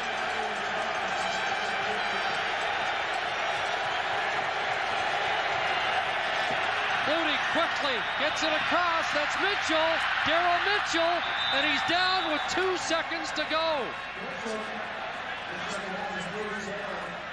Mitchell almost danced his way out to the half. Well, I'm really surprised that Doug threw the ball underneath there, because the clock could have very well run out, as you suggested, as it happened for Edmonton last weekend. You'd like to probably throw the ball in the end zone, take a shot in the end zone. If it's caught, it's a touchdown. If it's incomplete, you kick the field goal. But they got fortunate enough to get Mitchell down in time for the field goal shot. So Vanderjagt comes in.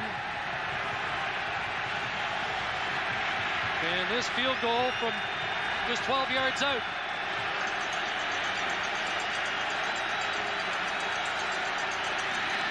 Good spot And Vanderjagt splits the uprights on the final play of the first half. Doug Flutie razor sharp in the opening 30 minutes. Todd McMillan, a Rider casualty. And the Toronto Argonauts have an 11-point lead at the half. Let's join Caroline Corey. Thanks very much. Don Matthews is with me now. Don, the Riders are trying to keep this thing close. What would you like to see your team come out and do in the second half? Well, just more of the same. I think our defense controlled it most of the time. We're stopping their run. Reggie's getting a little bit more time to pass, and the field is pretty slick. It's hard to get a pass rush, so we're going to try to generate some pass rush this next half. Nice to go into the room with the lead. It is indeed. Thanks very much, Coach. Back to you, Mark. All right, Caroline, the Argonauts dictating the terms in a hastily played first half. Toronto up 20-9 over Saskatchewan as both teams retire to their locker rooms to make the first half adjustments. We'll check the numbers after 30 minutes on our Canadian Tire stats board.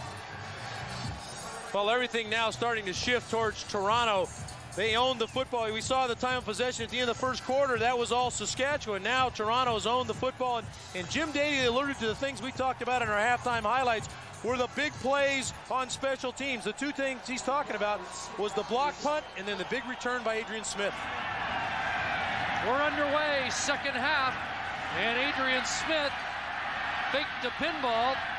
And he finds some room up that side again. Adrian Smith past McCallum, foot race, and Adrian Smith's going to win it. Touchdown, Toronto, 95 yards.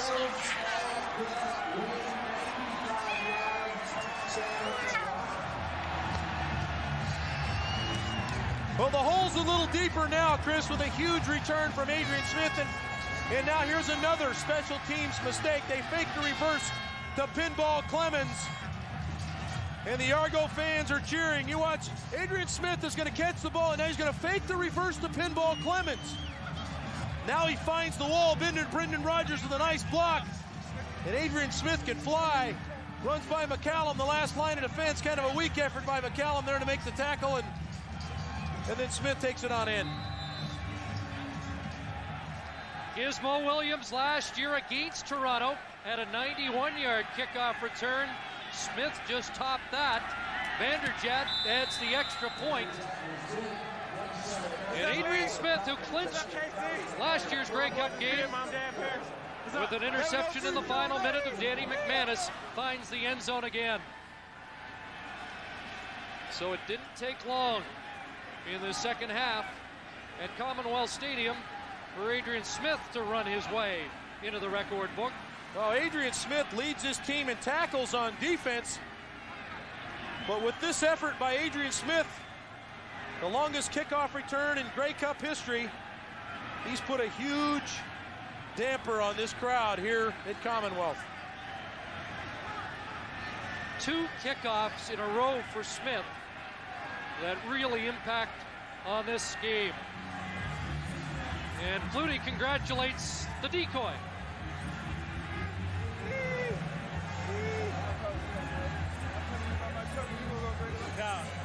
Well, last week here in Edmonton, it was Curtis Mayfield with a punt return touchdown.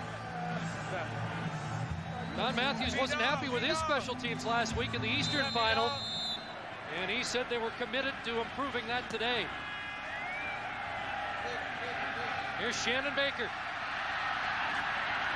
Breaks the first tackle, but Donald Smith there to take him down at the 40. Well, a year ago, Adrian Smith was a hero defensively as we go back to that snowy evening in Hamilton. Doug Flutie slipped, or Darren Flutie slipped to the ground, and Adrian Smith was Johnny on the spot. Got the ball and took it in, which ended up being the icer to win the 96 Grey Cup. Adrian Smith, 2 kickoff returns today, 139 yards. And the guy can play on the corner, too. Quickly, Dan Farthing. And Farthing gets across the 45. Kelly Wiltshire brings him down. Along with Adrian Smith. He led this team in tackles, had 5 interceptions, an all-East selection at corner, and now Jim Daly's team is really going to have to dig down. This is a long game. You got all the second half to go. It's a huge hole at 27-9, but having plays on first down like that one, gaining 6 and 7 yards, will get you back in it. 2nd and 4. And 4 receivers go to the right side for Slack. Looks over the middle, and Mayfield was knocked down, and Slack wants a flag and no penalty marker. Well, the angle we had, this is unbelievable. Kelly Wilshire is isolated on Curtis Mayfield. Mayfield is just drugged to the ground. How that's not called, I have no idea. That's as blatant a pass interference or illegal contact as it gets. With the ball in the air, but no call. Here's pinball. And can't get through the traffic. Ron Getz was there, 9-yard return. 36-yard punt by McCallum. Well, this crowd, prominently Saskatchewan fans, or predominantly, was ready to raise a little hell in the second half, and Adrian Smith has quieted things here considerably. Well, Saskatchewan was benefited by Trooper coming in here at halftime and really cranking the crowd back up to a fever pitch, but the return by Adrian Smith has dulled that significantly. And now the conductor will go to work. 18 of 23 in the first half. Rush on, gets outside of Ron Getz. Pinball up the sideline, and Terrell Ulmer knocks him out near midfield.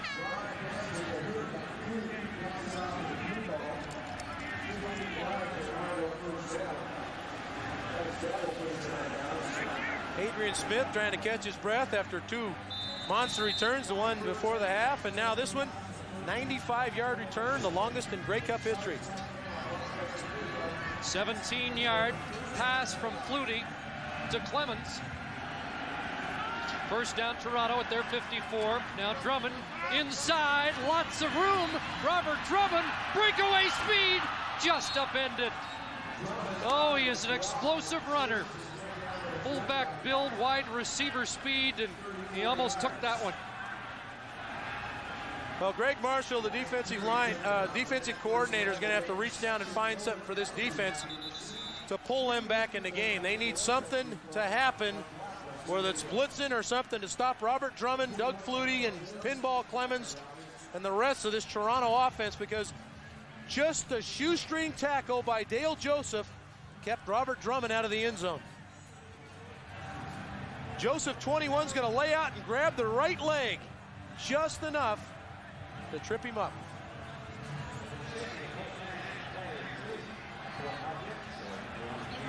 And Joseph paid the price. He's laying on the ground after the hit.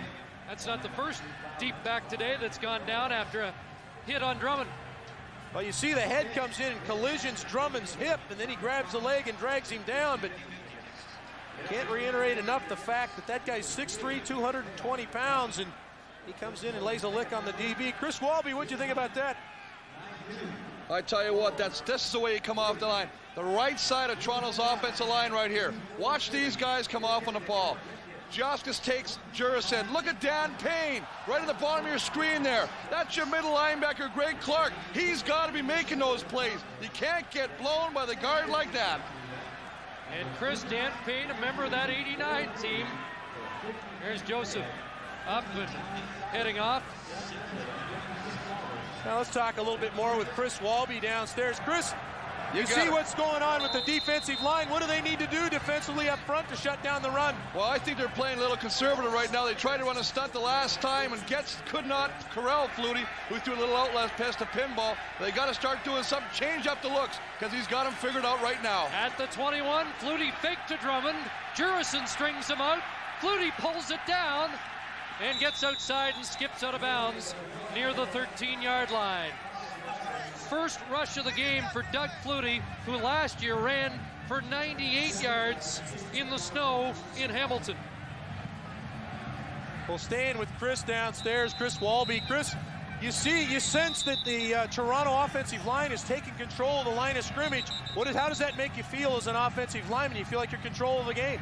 Well, I tell you what, your confidence level, we talked about Saskatchewan last half, picking it up right now. Toronto's offensive line, Big Dan Payne, Kislik, they are controlling. They're not even controlling, they're dominating. That's what we got to talk about right now. Controlling is one thing, but these guys are dominating.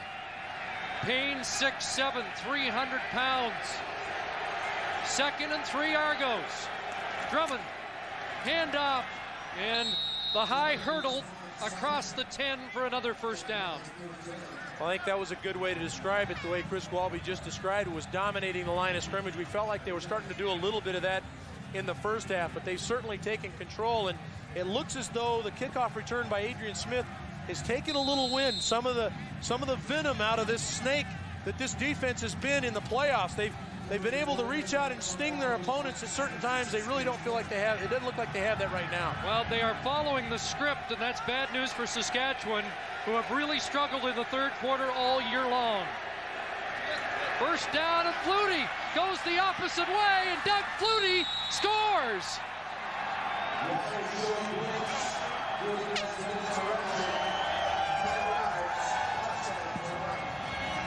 A 10-yard run for the CFL's outstanding player. Well, defensively, you get so geared in to trying to stop Robert Drummond and realizing that their offensive line is starting to dominate the line of scrimmage. You get more people involved. We got to get to Drummond. We have to get to Drummond. Well, Doug Flutie knows that. He fakes the Drummond, and there's nobody home on the bootleg. He waltzes in for the touch.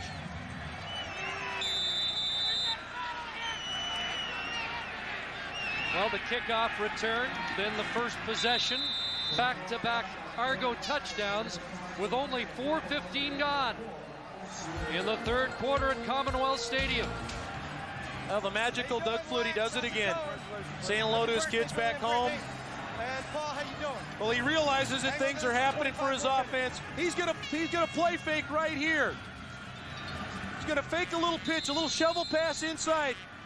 Now we can freeze it right. Look at, there's nobody out there. And Flutie scores. On the kickoff return, Eric Sutton fielded a short kick, and little or no return as Donald Smith again was hot on special teams. Dave, since Saskatchewan's only scoring drive, Doug Flutie and the Argonauts have answered back with 17 straight points. But we talked before the game, you had to limit Doug Flutie's big strike capability. That didn't just mean throwing the football, that means running it. Drummond had the monster run there. You need to string those drives out a little bit more. Make him put 10 plays together. Now it's Reggie Slack that needs a lightning quick strike. Out of the backfield to Saunders. Gets a block, tries to get outside, and is out near the 45. Adrian Smith forcing him out of touch. I'd really like to see Reggie Slack go to a no-huddle offense. It's not too late in the game for them to win the football game, but I'd like to see him up-tempo things a little bit. They're dragging around a little bit on offense.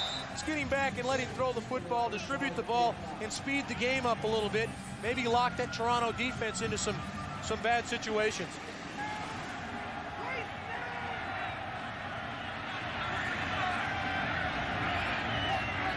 Second and a couple, and Daniels straight ahead. Sean Daniels drives up to the 52 for a Saskatchewan first down.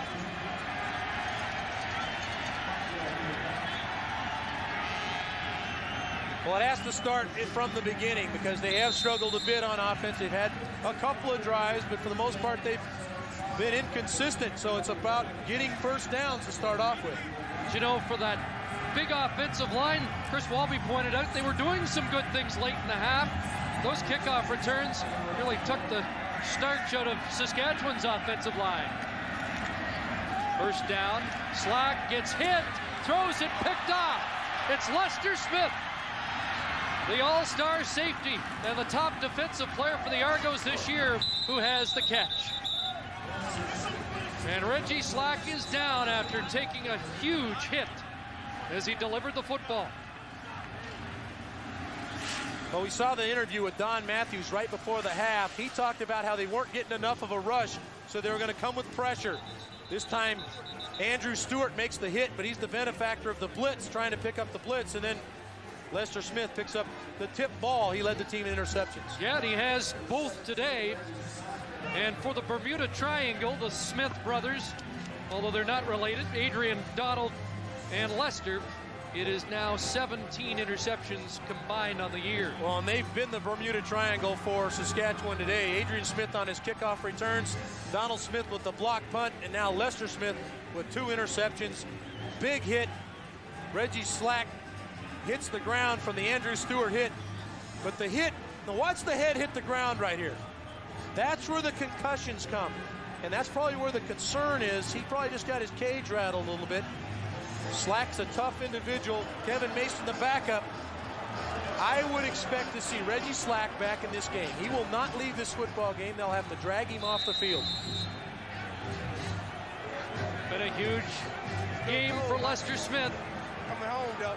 Mentioned earlier today, Dave, that Lester Smith broke his leg at Commonwealth Stadium a couple of years ago, and for a time it looked like his career was over until Don Matthews gave him a call late last year. And Robert Drummond continues to chew up yards. Troy Alexander, an Edmonton native, with the tackle. But Drummond down to the Saskatchewan 38 as 6. You get to the point now in the game with under 9 minutes clicking away here in the third quarter that this defense is going to have to create something because their offense is struggling. 2nd and 4. They go back to Drummond. And off tackle, Drummond still going. Finally down at the 25. Well, he was such a dominant force in the second half of last year's Grey Cup game, and looks like he's going to give us 60 outstanding minutes today. Well, Doug's going to give you a steady diet of Robert Drummond.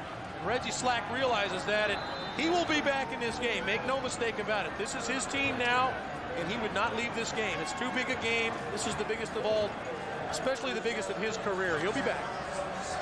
Robert Drummond has 107 yards running.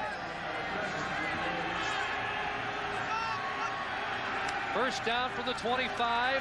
The steady diet continues. A flag down as Drummond drives his way to the Saskatchewan 10. Bryce Bevel and Ryan Carey finally bring him down, but it's bad news for Saskatchewan when the secondary is forced to bring Drummond to the turf. Major foul, face mask. Saskatchewan 58, first down. And it's Greg Clark called on the face mask.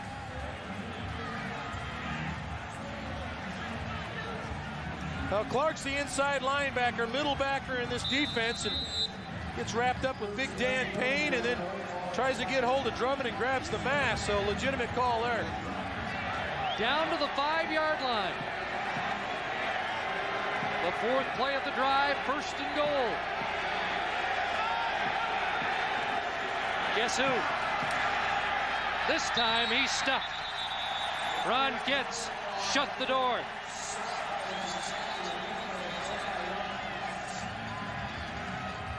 Well, this defense realizes that Robert Drummond's going to be the featured guy at this point in the game because their offensive line is dominating. You see Drummond's just racking up the yards, receiving and running with the football. Clark just misses. Getz, Ryan Carey, and Troy Alexander there to shut the door, and they force Flutie to maybe throw the football here. 2nd and goal. Flutie looking in the end zone, and now he may run for it. No, it's Clemens, and an easy score. Touchdown, Toronto.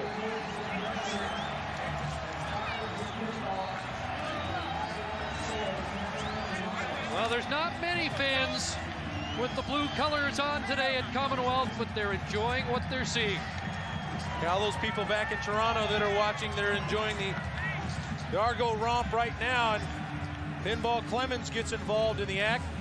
Pinball's really been a non-factor in Grey Cups. In the 2 Grey Cups he played in before, only 4 receptions coming in, but he gets his first touchdown here.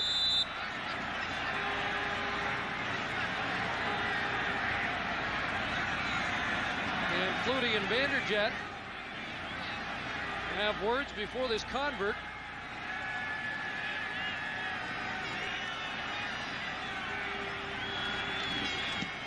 And then put it through. 122 catches on the year from Mike Clemens, an Argo record, and an easy pitch and catch from Flutie to Clemens for another Argo score. Yeah, it was a decoy on a big kickoff return earlier for a touchdown, and this time, now Doug Flutie looks like he's going to run the ball in the end zone. Coverage comes off. Bryce Bevel comes to make the play. Flutie throws in the end zone to an open Pinball Clemens. Doug Flutie said earlier this week, we have not looked good against Saskatchewan all year. That has changed today. Here's Titus Winans dancing his way up to the 45-yard line. 26-yard return.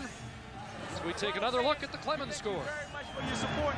It's not over yet. We're not going to give up. We're going to keep playing hard. Pinball, the consummate ambassador for this league. A great guy getting beat around. Now Bevel's going to go to the quarterback. You see right there, drops his coverage. And the veteran Doug Flutie finds his main man, Pinball Clemens. And the boards. Anybody else? Reggie Slack is back at quarterback for Saskatchewan.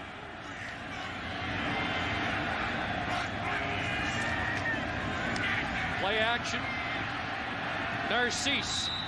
And Narcisse has it at the 53 of the Riders. Chris? Well, I tell you what, we talked about the offensive line. These guys are dominating. Watch these two guys. If you run it, Joskis is looking for Rogers. He's picked up enough presence of mind to turn back. Great job on Troy Alexander. Creates the lane, gives Flutie the option to run or throw. That'll kill any defense. Here's Daniels, 2nd and 2, and he powers his way for a big gain. I got a question for Chris Walby because he was in the last one-sided Grey Cup game, 1990, 50-11 over Edmonton. This has got to be really tough on Saskatchewan right now to keep their chins up. Well, it's big time right now. You know, they need a spark. Somehow they got to get a score. They still got guys on that team that are probably believing they can win this game, but if they don't get something going right now, and I mean right now, it's over. Here's Reggie Slack looking for Mayfield, and a nice catch by Curtis Mayfield to the Argo 21. Well, you see what's happening, Chris, is they've decided to go to a no-huddle offense, which has speeded the game up, which in turn limits some of the things you can call defensively. Now you have to rely on the guys on the field, and the guys on the field are going to go to some of the things that are their favorites or some of the things that are more safe. Now it's allowing Reggie Slack to get in a rhythm. At the 21, short drop, and it's Mayfield again, upended near the 10-yard line, and Saskatchewan should have another first down. Curtis Mayfield, big catch on the last play. He reads blitz, cuts inside, gives his quarterback an outlet. Put the game in the hands of the players. Let them make the plays.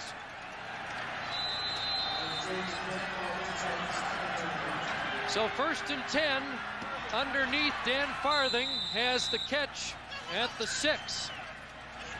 Leading receiver for the Roughriders during the regular season. 7-year veteran. He was on the 1990 Vanier Cup University of Saskatchewan team with Dwayne Dimitrition of the Argonauts. 2nd and 5, but Slack looks to the end zone and almost picked off by Donald Smith. Shannon Baker, the intended receiver. You have to go here. It's now 3rd and goal, I believe. 3rd and 5. Donald Smith had a chance to pick that off. It was just Baker pulling at his jersey. Actually kept that one from getting in. They can make a first down without scoring.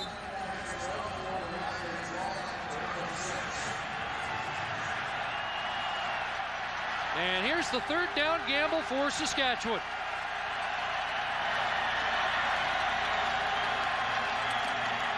Slack over the middle and over the head of Dan Farthing, incomplete. Jim Daly's team has turned it over on downs with 3:13 to go in the 3rd quarter. Hey, look back in the mist here, and you see they're in this right back in there. Is that Chris Walby? Hey, I didn't think you guys would catch me. I even put a hairpiece on for that one. Can't be, Walby. The tub's not overflowing. Oh, hey. You know, we talked about the offensive line today, and Jim Barker is a big part of that, and he wanted me to say hello to his wife, Robin, and the 2 girls back home, but they weren't able to make it out here. Just wanted to make sure we said hello to his family back home in Toronto. Argos take over on their own 5. And the handoff to Drummond. And Robert Drummond upended near the 9-yard line. What a horse he is. And he's following The big guys up front. And an overpowering day for Williams, Bercheville, Kiselak, Payne, and Giaskis. Although we have seen Chad Folk and Jeremy O'Day, everybody's got in on the act today. Yeah, they're a brunt of some jokes because they're big individuals, but you don't win football games without the big men up front. Second down, Flutie inside Drummond, and Drummond left his feet and comes down with a first down. Bryce Bevel made the stop. This is just a variation off of their shovel pass, little draw fake, and now Flutie starts to widen the defense, and then back inside comes Drummond. But that hole is created by the blocking up front by the offensive line. Big Dan Payne creates the hole, 57 right there. Kiselak out in front, Drummond falls in behind him. Remember in the first quarter when I asked you if Drummond was healthy? I think he answered the question. Drummond again. Well, Drummond making a big bid for that truck that they give away for the outstanding player of the game. The fourth Argo in club history to go over 1,000 yards in a season. Joining Doyle are Orange, Bill Simons, Gil Finnerty. Could have been the first man in CFL history to have 1,000 rushing and 1,000 receiving had it not been for the knee injury. And now the quarterback draw for Flutie, and Duck found a big hole and is up to the 34.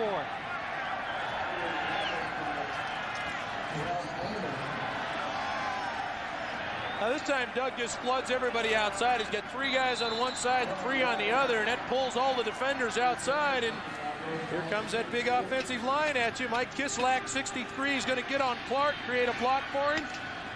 Flutie realizes when it's time to get down. Another first down. Final minute of the third quarter. And now pinball out of the backfield.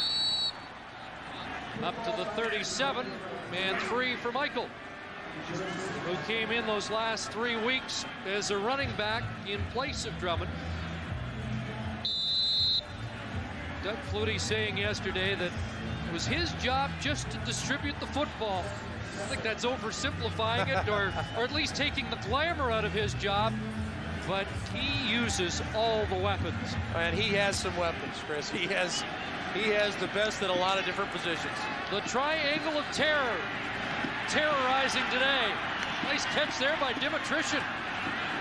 Off his shoe tops, and another first down. And Dwayne Dimitrition, as the frustration starts to show, has been a handy guy for Doug Flutie this year, averaging over 21 yards a catch.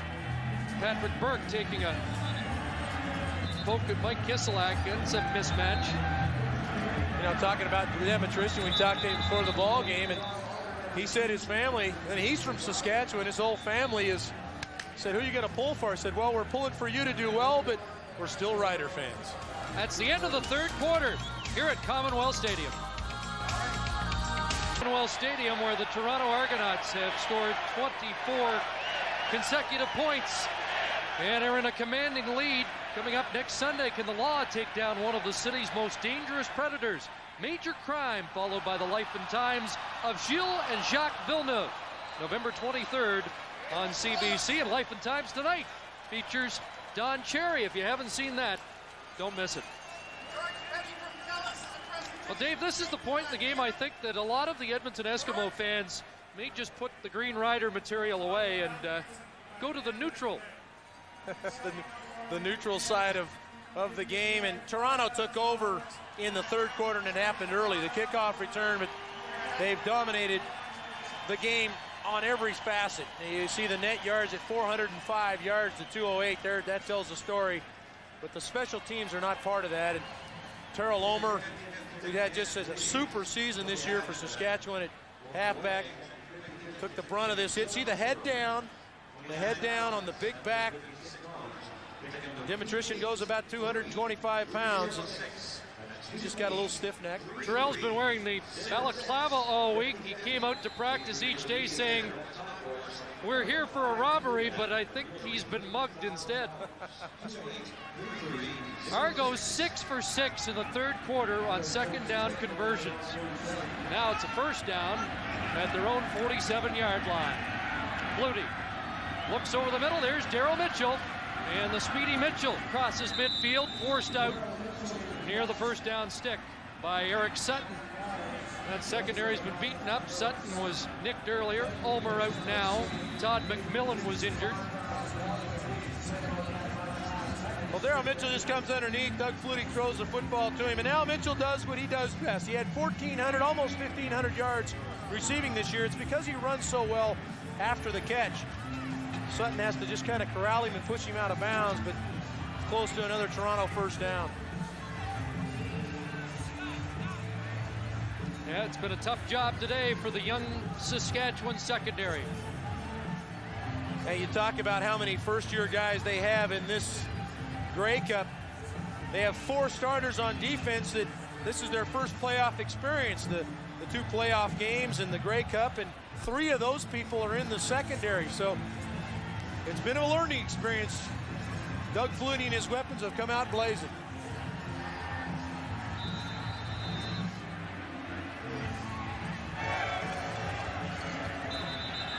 Mitchell got 9, so it's 2nd and 1.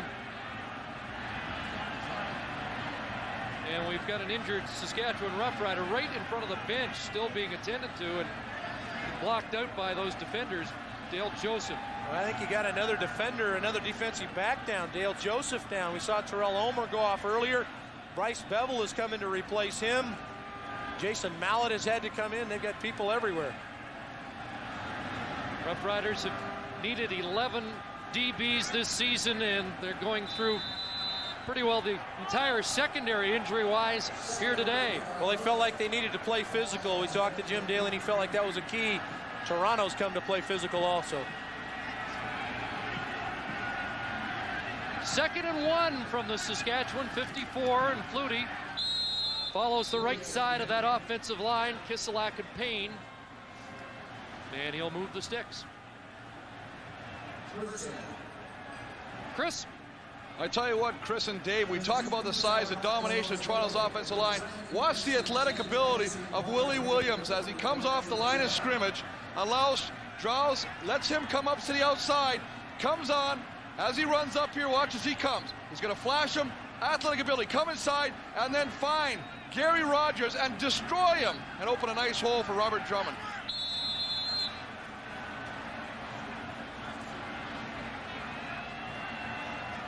Big Willie Williams, a former tight end. The Saskatchewan Roughriders now have called a timeout. And Bobby Jurison goes to the bench.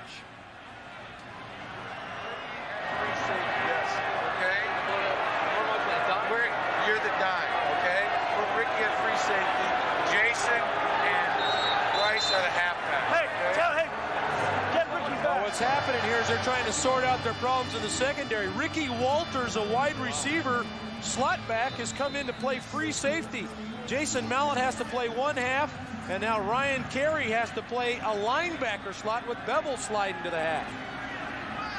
And if Doug Flutie has a killer instinct, he's got a sinister smile on his face right now. Almazzati with the catch inside the 40, but it's tough enough with your starters. But when you're converting slot backs on the fly into the safety position, you really got a problem against Doug Flutie. Well, Terrell Ulmer's going to come back into the game, and Ricky Walters is going to go out. You can scratch Ulmer off of that list. He has gone down at one point in the game, but he's now back in, which now allows them to get defensive players on the field and take their offensive player off.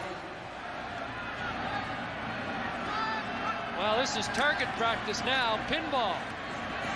Breaks a tackle, and Pinball's on his way, but a flag comes down. Mike Clements still going, and Ryan Carey finally inside the 10-yard line. But this one's coming back. A holding call against the Argonauts. Holding, Toronto 57. Now Dan Payne gets flagged for the play, but the pinball run is spectacular, but the Doug Flutie effort is what makes this play. Doug Flutie is going to get out in front of Pinball. What Pinball make everybody miss? This guy is 5'6", 170 pounds. They can't bring him down. Now he's going to pick up a little convoy, and his lead blocker is going to be number 2, quarterback Doug Flutie. And Flutie's going to get the lead block right there on Patrick Burke to give Pinball another 10 yards.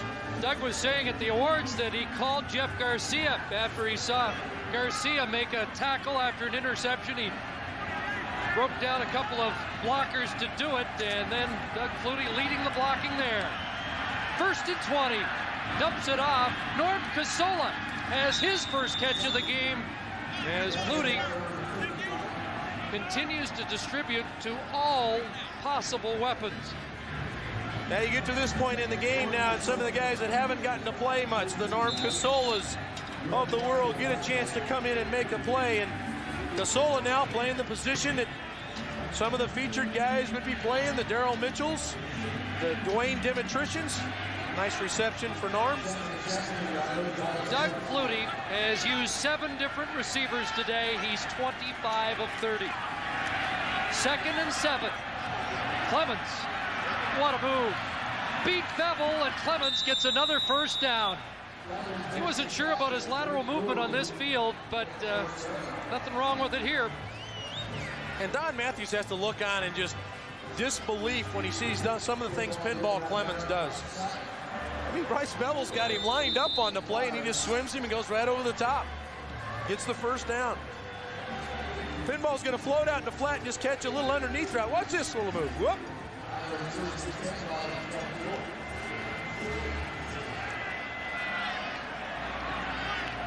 He's put on a clinic today, hasn't he?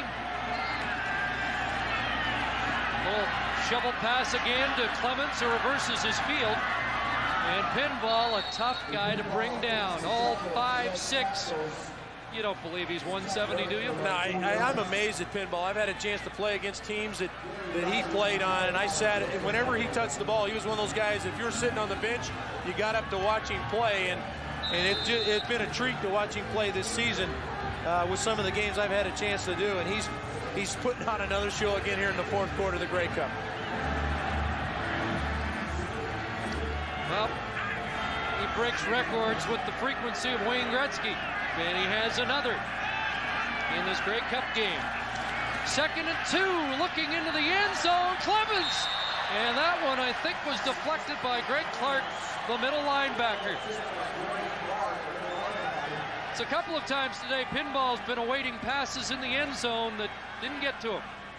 Well, that's a good play by Greg Clark. He's isolated against one of the toughest receivers in the league. I'm sure he thought, what am I doing out here against this guy? But he reaches out and just gets a thumb on the ball, which deflects it just a touch and takes the concentration away from Pinball. So it's 3rd and 2 from the Saskatchewan 15, and I think the offense wanted to stay on the field, but Don Matthews calls off the Dogs and sends in Mike Vanderjagt.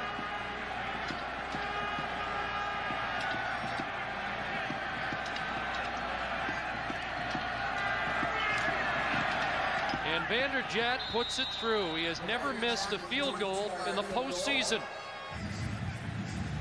It was an 11-point halftime lead until Adrian Smith ran back the opening kickoff of the 2nd half, and the Argos haven't looked back since. Well, people point to plays at the end of ball games to decide the outcome, but so often it's a play that happens in the middle of the ball game, and this, like you said, was the opening kickoff to start the 2nd half. And that sets the tempo of the game, and that dug a monster hole for Saskatchewan's team. 10:23 to play as Vanderjagt with the line drive that bounces down to Shannon Baker. Baker switches direction and is upended at the 30-yard line. Chris Walby. Hey, guys, I want to tell you something. You know what happens when you get a big lead? You watch these 3 guys here. This is where you can start having some fun now. We got the lead. We're not worried about anything. Pass set. Willie Williams does a great job on Troy Alexander. But no, Pierre Vircheville says, I want a piece of him too. This is what happens when you get a big lead. You can start taking shots at everybody.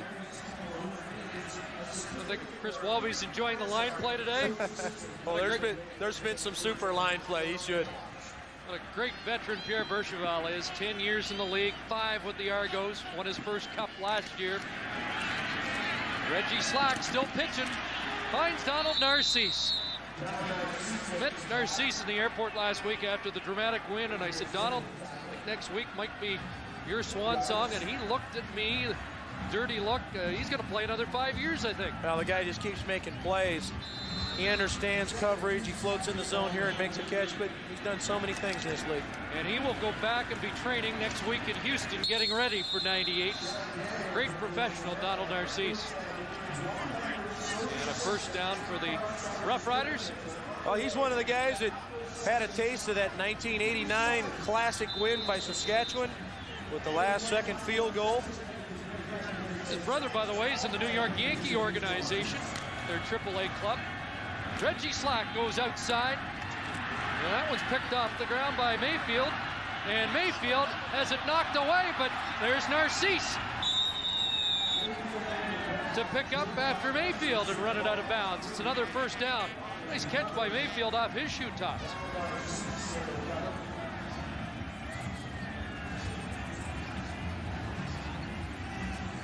Well, I think he got a little help from the turf there, but then the ball just shoots right in, almost like the hook and ladder back to Narcisse to pick up the first down. First down at the Argo 51. Reggie Givens is in pursuit. Slack looking deep, looking for Saunders. Touchdown, Mike Saunders.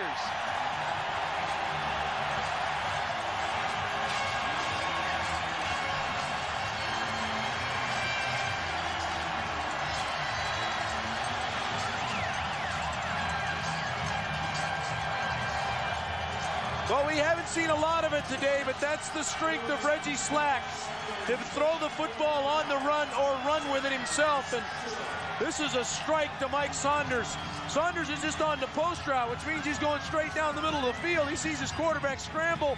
He just stays on the route and takes it towards the sideline. Now that's Lester Smith right there, and that tells you a little bit of Saunders' ability as a receiver. Saunders let go by the Argos. They tried him at slot back, which was out of position for him, and Don Matthews decided to go another way. Saunders showing you there that he's a pretty good receiver. Mike Saunders with the touchdown catch, 4 plays, 80 yards, to make it look a little more respectable for Reggie Slack.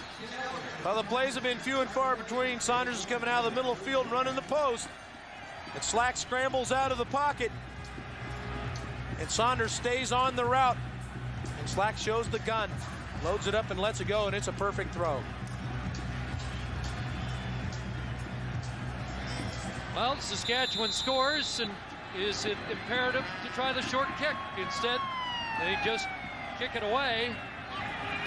This little action on that ball, and it forced Johnny Harris to scamper over and just knock it out of bounds. So,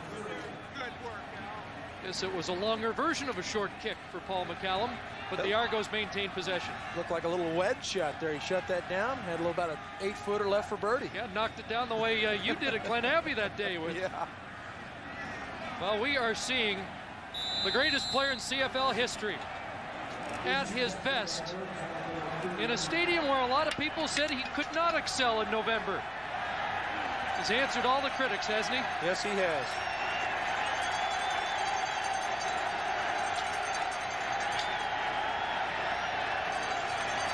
Mike Clements is playing where Robert Drummond started the game, and Clements having as much success up to the 45-yard line. You know, talking about Doug Flutie and what he's done today and what he's done throughout his career with help of the pinball Clemens, but Flutie, you got to start wondering what's next for Doug Flutie. Is he gonna stay with Toronto? Does he move on? The guy he's won 3 Grey Cups. He's a 6-time MVP. Does he come back? Is the league in the South beckoning him to come there? You got to kind of wonder about Doug Flutie's future. But you were the only quarterback that we wondered about future. But I did talk to Eric Tillman, the Argo GM, about Doug and his status, and he feels that Doug Flutie will stay right here at age 35, close proximity to his home in suburban Boston. There's Eric Tillman in the background. Eric Tillman is right there. He's behind the defensive coordinator, Bill Bradley, and the offensive coordinator, John Jenkins, the 2 men seated.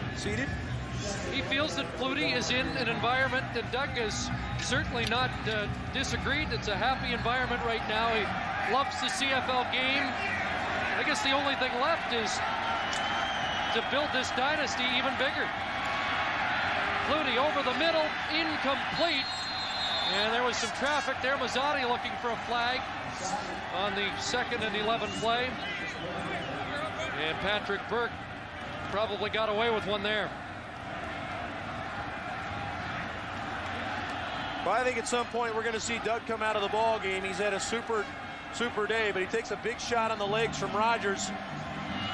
Tight coverage from Patrick Burke, but you got to think at some point Andre Ware gets a shot for reasons like that. You don't need Doug Flutie taking a shot around the legs. High snap to Vanderjagt, who's in trouble, throwing it, incomplete. And they'll turn it over on downs. Chris Zarka broke through and forced Vanderjagt to hurry it. If Flutie goes out, Mike Vanderjagt probably isn't coming in. Well, on a day where everything has gone the Argos' way, they get another break. Dan Rashovich called for a face mask, and so the Argos maintained possession. Dave, last year the game was so good and it got down to the last minute. We didn't get a chance to thank everybody up here, and they all disappeared. But I wanted to thank our spotter, Larry Mueller, Carl Creighton, George Cootie, the Moyer brothers upstairs just above us, who help us during the course of the year. There's the gang. Where'd you go, Mueller? A great job these guys do for us, and we appreciate it. Here's Flutie going back to work, and Dwayne Dimitrition breaks a tackle and is still going down to the 35-yard line. Well, somewhere in Saskatchewan, fans are cheering for Dwayne Dimitrition. Yes, they are. He's had a super season, and that was a position that coming into the year that the coach, Don Matthews, felt was their weak link. They tried Saunders there. They had a guy named Malvo that was there that played, but Dimitrition, the Canadian, stepped up and said, I'll play that position for you, and he's really stepped up and made some big plays for Doug Flutie. 5:40 to go. First and 10, and there's Dimitrition again. Ulmer on him quickly, but that's another first down as Clark takes him to the turf.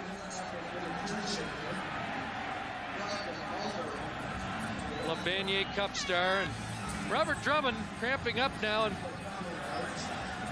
with that knee surgery just a month ago, he had done his job in the first half, and we haven't seen much of him in the second half of this game as the Argos put it out of reach. Well, he did the things he needed to do to allow Toronto to win the game. He was the key, in my mind, on offense for them. Second and 8, and Flutie wide open is Mazzotti. So the Canadian receivers now going to work. Dimitrition for a couple. Paul Mazzotti, who's been great all day. That unbelievable catch for the first reception of the game that landed in his lap while he was sprawled on the field. And now Mazzotti has his third 100-yard game of the season. Well, take your pick. All of this has contributed to an Argonaut rout here at Commonwealth Stadium. He talked about Mazzotti going over 100 yards. Make no mistake, Doug Flutie knew that.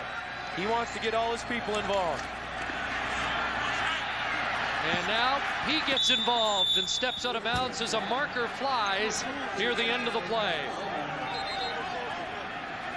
Well, what do you think? Would an NFL team be able to construct an offense and have time to work with him at age 36? Well, as we look for Dave Ewell to make this call for us, I don't know that it's the right decision for Holding. Doug. Toronto 59. And until you can walk a mile in his shoes, I don't know that we should even speculate on what would be good for Doug Flutie. He's been so good for this league on and off the field that you'd hate to think that he would step away from the Canadian game, and more than likely he won't. But I think that they could put something together where he could be successful down there. First and 20 after the holding call against Pierre Vercheval. And Flutie to Daryl Mitchell, and off his fingertips, incomplete. A rear drop for Daryl Mitchell in a brilliant season. Mitchell was a guy who was just another name on the depth chart at the start of the year and turned out to be another superstar in the Argo offense.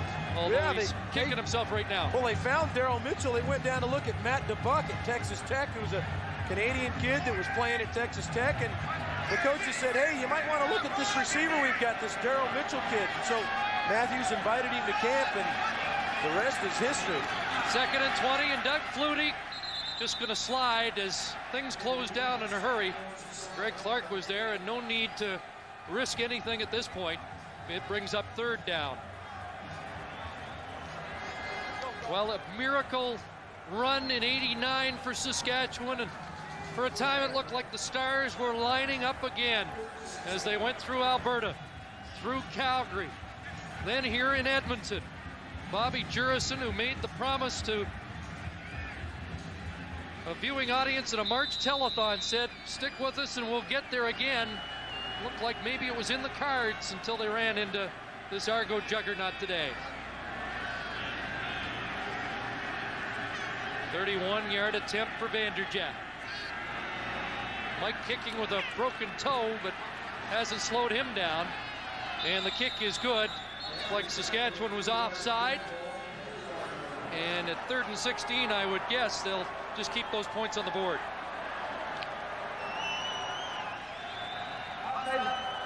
Saskatchewan number 2. Penalties decline.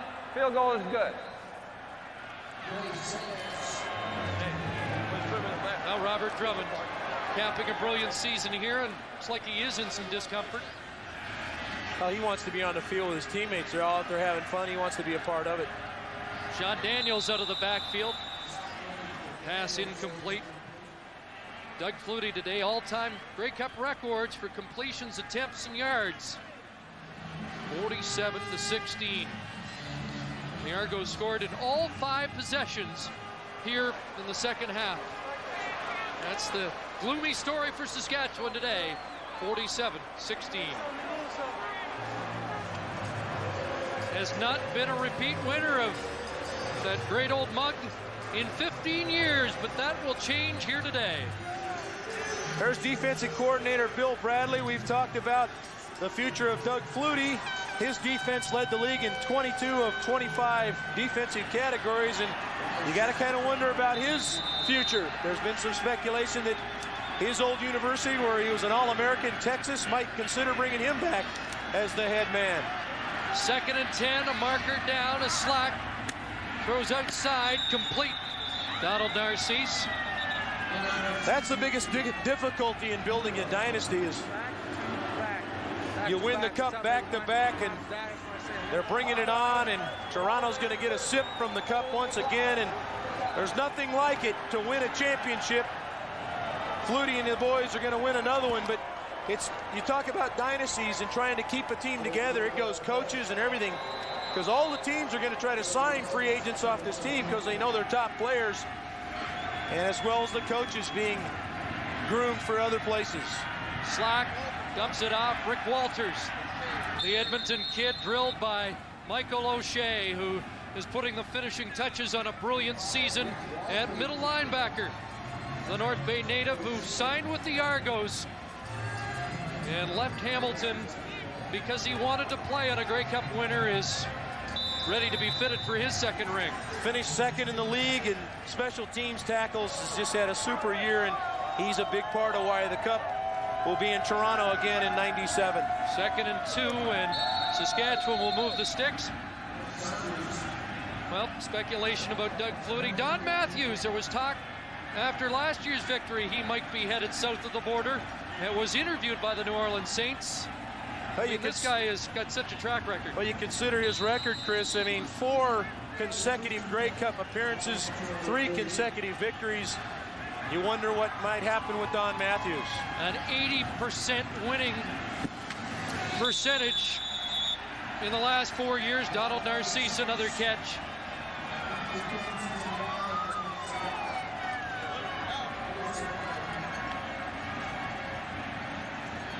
Well, now it begins to sink in for all the Toronto players and coaches. They realize the game is out of reach, and they realize, and now they begin to reflect on what it took to get to this point. all through training camp, the fighting through training camp, the players that were friends that were released, the 2 preseason games, the battle through 18 regular season games, the playoffs, and now to have a chance to win the championship and taste the cup. There's Kelly Wiltshire. There's a few Argos on that sideline. They're going to taste it for the first time. Wiltshire, Kerwin, Jeremy O'Day, Chad Folk.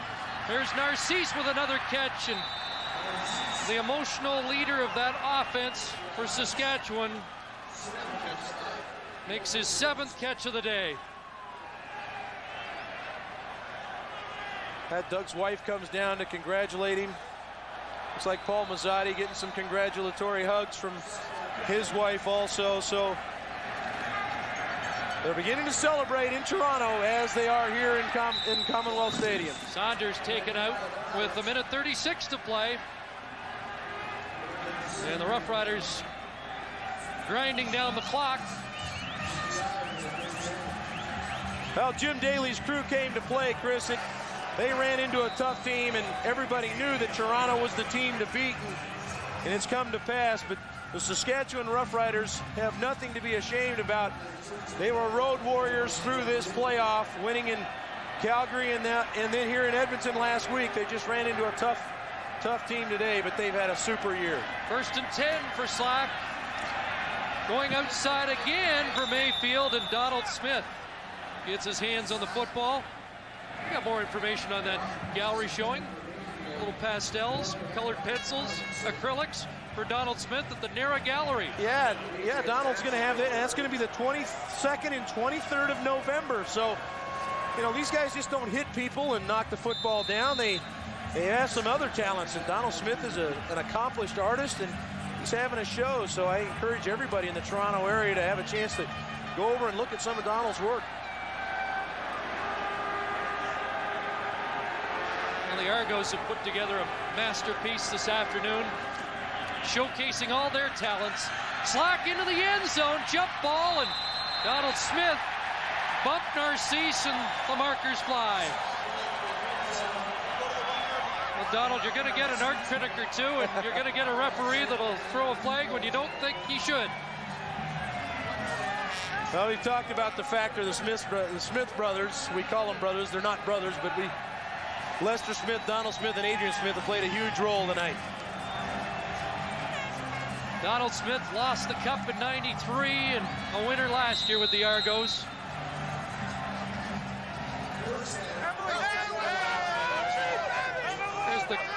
There's the big boys from up front. Boy, did they play well today. That offensive line. Slack, keeper, and Reggie Slack is in for the score.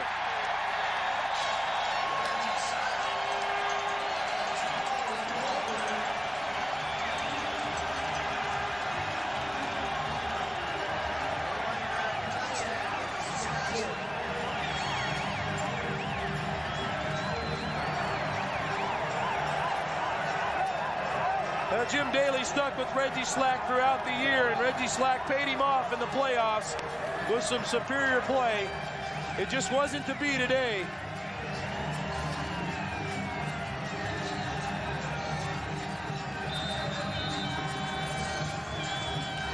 Behind Carl Coulter in the big offensive line, Slack scores.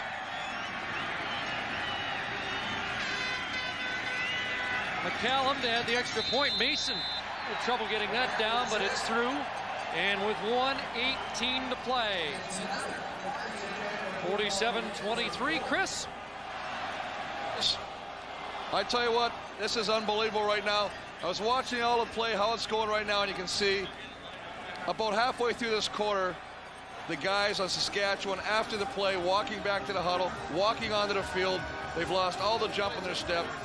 It's just a hard thing right now for these guys to accept, and tomorrow's even going to be worse when they look in the mirror and they realize it's over and they didn't get to where they wanted to go.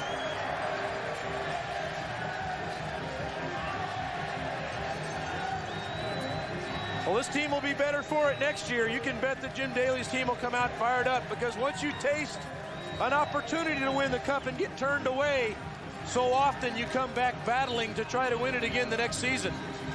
wanted to take this opportunity to say hello, best wishes to Dave Ritchie, the head coach of the Montreal Alouettes. Unbelievably on the sidelines last week after suffering a heart attack, and boy, did he give these guys a scare. The Montreal Alouettes came very close to upsetting the defending Grey Cup champions. And Dave, take care of yourself. What does Ritchie do after the heartbreaking loss against the Argos? He moves himself, and we hope Dave Ritchie takes a little time off to get better for next year. A sweet repeat here for the Argos after all those years of teams failing to go back-to-back. There's a short kick that's going to hit the turf, but pinball's there. Being chased by Walters, and down goes Mike Clements, who set a record this year for all-purpose yardage. 1,000 yards in punt returns, 1,000 yards in kickoffs, returns, and 1,000 yards receiving for that little guy right there. 122 receptions, led the league. We mentioned this last year. Doug Flutie trying on the championship cap. One of the strengths, though, of Don Matthews is the ability to use his personnel. And when he took over in Toronto, some wondered if pinball had a place. Don Matthews certainly has used him effectively. And Andre Ware now in, and look at Clements go. Pinball gonna chew up clock instead of yardage here. It's the kind of guy he is. Yeah, Pinball realizes this game is over. He's not interested in getting in the end zone again. He realizes there's guys on the other side of the field that have a tremendous amount of pride. He's not interested in getting the ball down. He just wants the clock to run out and get off the field. He has a lot of respect for his opponents, and he had a lot of respect for the Saskatchewan Roughrider team when they came in.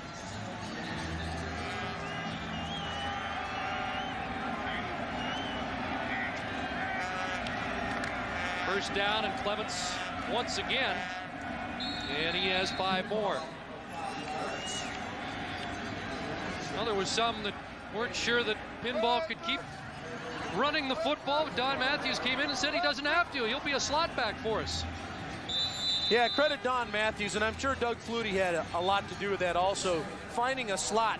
And there they are, the two men that I really feel like found a slot for Pinball Clemens. He became that inside receiver and got over 100 balls last year, and he's over 100 again. Don Matthews just wants them to use up the clock here. Pinball one more time. Bobby Jurison is there to make the tackle. Jurison fighting to the end, as he always has in his 12-year career. Now, you don't expect anything less from Bobby Jurison. He was really excited to play. Had a chance to visit with him before the game, and I'm sure he's extremely disappointed. One of the other 4 that was there in '89 and tasted victory. Today he'll taste defeat, but he's a winner. And this will be it as the clock runs down. Fittingly, on the home turf of the last CFL dynasty.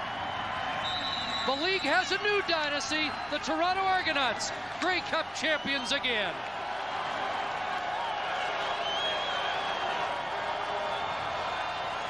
Final score of the 1997 Edmonton Grey Cup game, Toronto 47, Saskatchewan 23.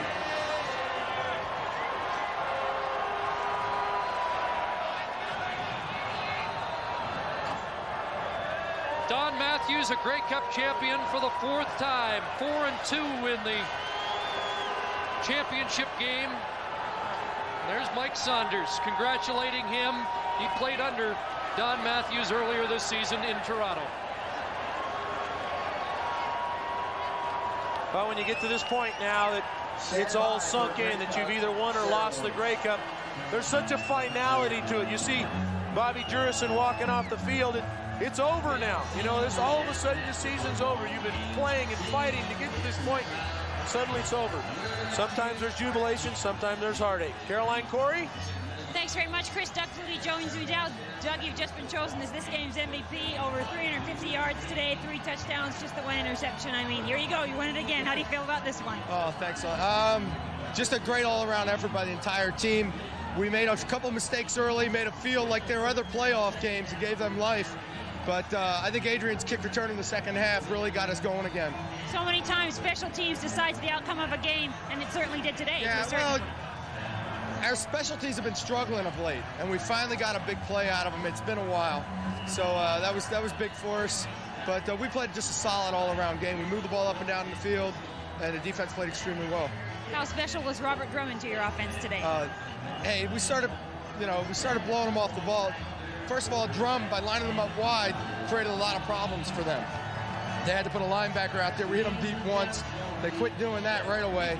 Then when we got them inside and hammered the ball, it just made everything else that much easier for me. Go play action, bootlegs, everything else. It opens up a whole new package. Thanks very much, Doug. Congratulations. Mark? All right, Caroline Corey, Chris Walby, what can you say about Don Matthews? His 4th Grey Cup win as a head coach.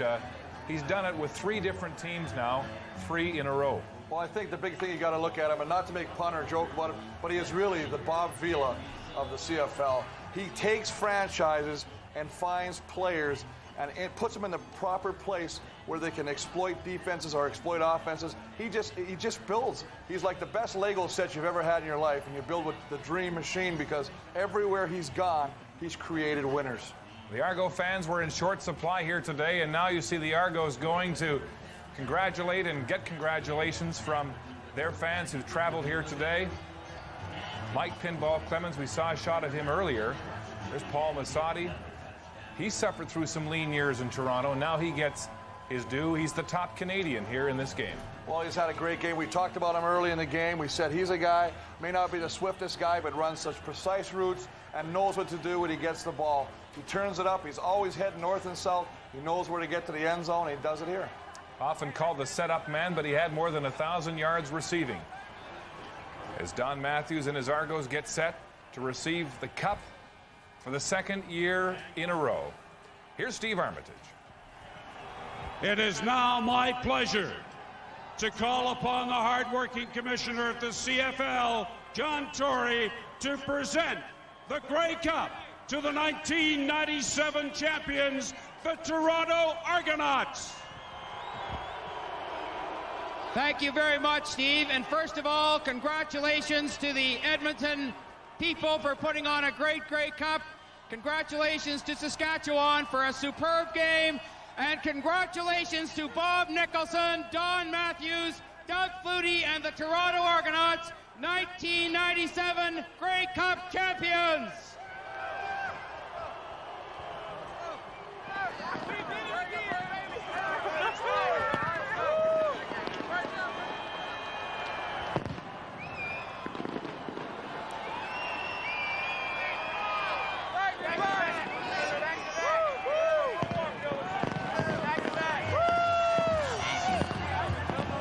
Celebrating with the Grey Cup for the 2nd year in a row as the fireworks go off. They were booed when the cup was presented here at Commonwealth Stadium. The big shots from the big city, and perhaps the best example of team spirit. Doug Flutie orchestrating back-to-back Grey Cups for the Argonauts. Back-to-back 15-3 seasons that culminate with the title.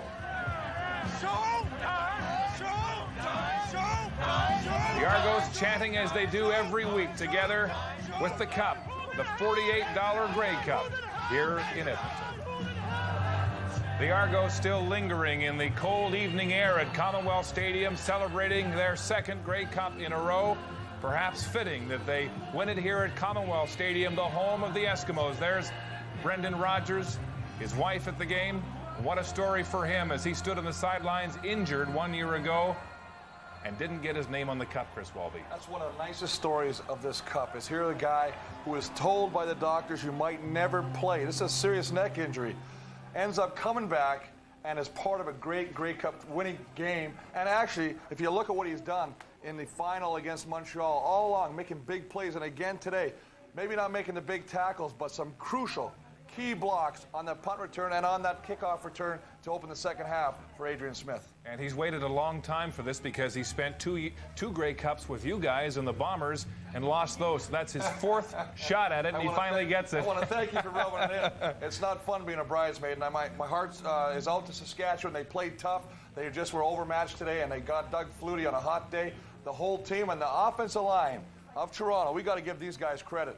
They opened some super holes. Robert Drummond, anybody could have run. Doug Flutie took off for a couple. That's what you want out of the big boys up front, and they came to play today. It was indeed vintage Doug Flutie, 30 of 38 for 350 yards and 3 touchdowns. That might have been one of his best playoff performances ever. Well, let's go upstairs to the booth for their final thoughts today, and here's Chris and Dave. Mark, a 24-point win by Toronto. It's the 10th time in 20 games this year they've won by that spread or more. This was a dominant team all season long. Yeah, they dominated the league. They were 15-3. They had a close call with Montreal last weekend, but they dominated this game, and really a fitting end. This was the #1 offense, the #1 defense, and then tonight, their special teams stepped up in a big, big way. They dominated the entire football game. So would a guy like you come out of retirement to take on a team like this? It certainly would be fun to have a chance to play for that cup, that's for sure. While they're celebrating in the Toronto locker room, we've had a great week of celebration. This will not go down as one of the classic games, but it was a classic week. Yeah, the people here in Edmonton have done a super job all week long. All the venues that you go to are a class act. They're well run. We've had a great time here. They've treated us well. They've treated all the people who have come in from Saskatchewan, Toronto well. It's been a lot of fun here in Edmonton. So a tip of the cap to the Edmonton Eskimo fans that made it special, but especially to the Saskatchewan fans because they left their mark on these 97 playoffs, didn't they? They really did. It was a lot of fun to see the fans in the streets and at the parades and at the different parties. And again, here at Commonwealth, they were a factor, although their team wasn't able to step up for them today. Got to tell you, partner, I am torn because I love watching you play, but I like you alongside in the broadcast booth. Whatever you decide, good luck. Well, I appreciate it, Chris. It's been a pleasure working with you this year. Thanks a lot. Mark?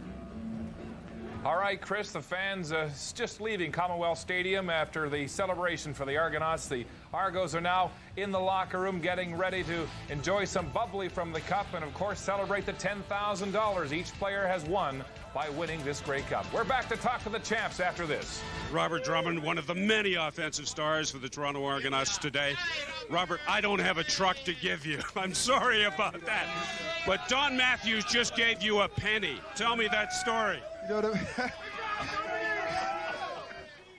You know, it was actually the first day of practice we got here. You know, I was walking on the field. We were going through practice, and I found a penny. I mean, just happened to find a penny on the field, you know, and I just picked the penny up, and I said, you know, this penny might be good luck. And Coach Matthews was like, you know what, Robert, I'll hold that penny.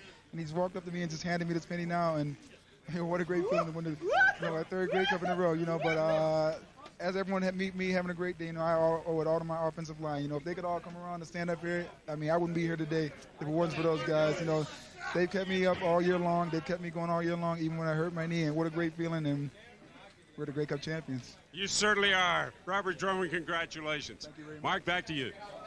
Steve called them the gracious and the classy champions of the Canadian Football League. The Argos defeating Saskatchewan 47-23 on a cold afternoon, on a gray day here in Edmonton.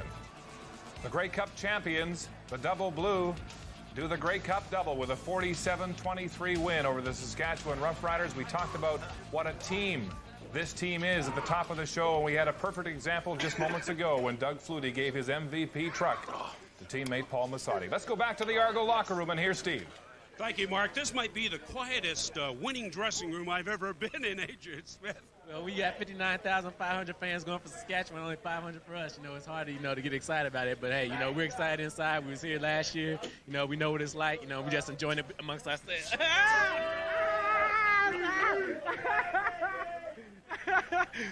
That is called a champagne shower, sir, and you earned it. Special teams, the key for this one. Yeah, I think, we went to the practice this week knowing that special teams would have to play an integral part in this game, So, we designed our kickoff return, for what they used to do against Edmonton and Calgary, and everything worked out to a T for us. But the offense was clicking on all cylinders. Hey, offense, ran the clock down for us. They got the points up on the board. Defense did their job and stymied them, and kept them to a limited number of points, and everything just fell in place for us. A terrific win. Are you going to think about this in the next 12 hours and pinch yourself and say, hey, this is for real? No, because, you know, we went through it all last year, so we know it's for real. You know, just another collective group with us and everything. So we just going to enjoy this back-to-back victory. Congratulations. Mark, let's send it back to you. How about Adrian Smith, Chris Walby? 2 Grey Cups in a row, and in both games he has game-breaking plays, including this one, the 95-yard kickoff return to start the second half. Well, I think that's what makes this guy special. Not only does what he, as you say, both Grey Cup games, returns one for a touchdown, but he is also the leading tackler on the defensive side of the ball. He does it all. He's got a lot of hawks. He's got 5 picks going into the playoffs. He's a leader, and as you can tell, a quiet leader. He says, I'll do my talking on the field, and he does it well. We've compared the Argos to the Edmonton dynasty of the late 70s and early 80s. What about a dynasty in the making here? There are lots of free agents on this team. Might the Argos and their management be able to keep this team together? I think it's a little different now than it was then. In those days, the general managers kind of went and said, listen, if you don't touch our free agents, we won't touch yours. There's a lot of back scratching. Nowadays, it's an open market. Jeff Reinbold proved that last year. I think you're going to see a lot of movement of free agents this year. Doug Flutie is a free agent, but I've heard him say he would really like to break Ron Lancaster's all-time CFL passing record. Well, I agree with you about that, but I think Steve's got somebody, so let's go down and see what Steve Armitage has in the locker room. All right. Thank you, Chris. Steve? And I'm with the head coach of the Toronto Argonauts, Don Matthews. Don, a tremendous performance out there from all sides of the football, offense, defense, special teams. Steve, that, you know, it makes it all worthwhile. You fight all year to try to get here, and sometimes when a lot of people tell you you can't because it's tough to repeat, these guys believe that they could get it done all year. You know, they came to training camp with that in mind. They worked the entire year with one goal in mind, and it's just fun to watch them play this final game. Is there anything that makes this Grey Cup special from all the others? You know, they're all special. You know, this one's special because it's right now. It's right at the moment. You cherish every single one of them for different reasons. You know, there's a lot of people I'm happy for. I'm happy for all the players. I'm happy for Bob Nicholson, who endured so many bad seasons before we were able to turn it around, and Paul Beeston, who helped put all this together, and all the people that went into making this football team as successful, all the assistant coaches who do all the work. Boy, I'll tell you what, it's just great. And, you know, people who haven't been as fortunate as I have to be to as many, it's fun to watch these guys enjoy it. Don, this is probably not the time or the place, but touch on your future. Well, unless you've heard something, I'm still under contract for the Argos, and I love coaching for the Argos. And I'm sure they'll love to have you back. Thank you very much, and congratulations once again. Don Matthews, the head coach. Mark? Don Matthews now with 9 Grey Cup rings in his collection, and there you see the offensive brain trust of the Toronto Argonauts, Doug Flutie and Don Matthews. Mark, Jim, I guess you got to feel a little bit disappointed walking away from this one. Well, we certainly obviously are disappointed in the outcome. We're certainly very congratulatory to Toronto. It was an outstanding year they've had and a great game.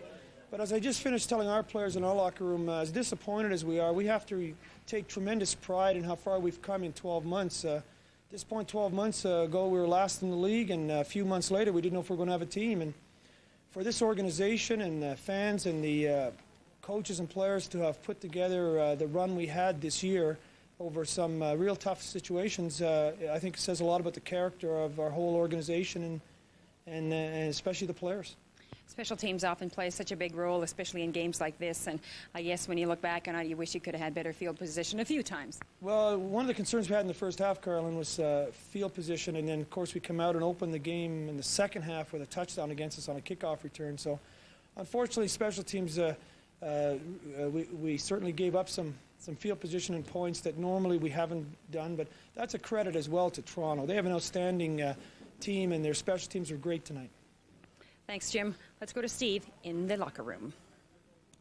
Thank you, Caroline. At this point in time, we had hoped to talk to one of the offensive stars for the Toronto Argonauts in their victory this afternoon, Pinball Clements. But this is what happened. A young fan was leaning out of the stands to get an autograph from Pinball. The fan apparently fell to the ground. He's injured. Pinball came into the dressing room and said, "No interviews, I'm going to the hospital to accompany that youngster." So typical of Pinball, and we certainly hope that the young fan is okay. So Unfortunately, we had hoped to hear from Pinball, but he has other matters that concern him right now, and certainly the welfare of that young fan. Mark?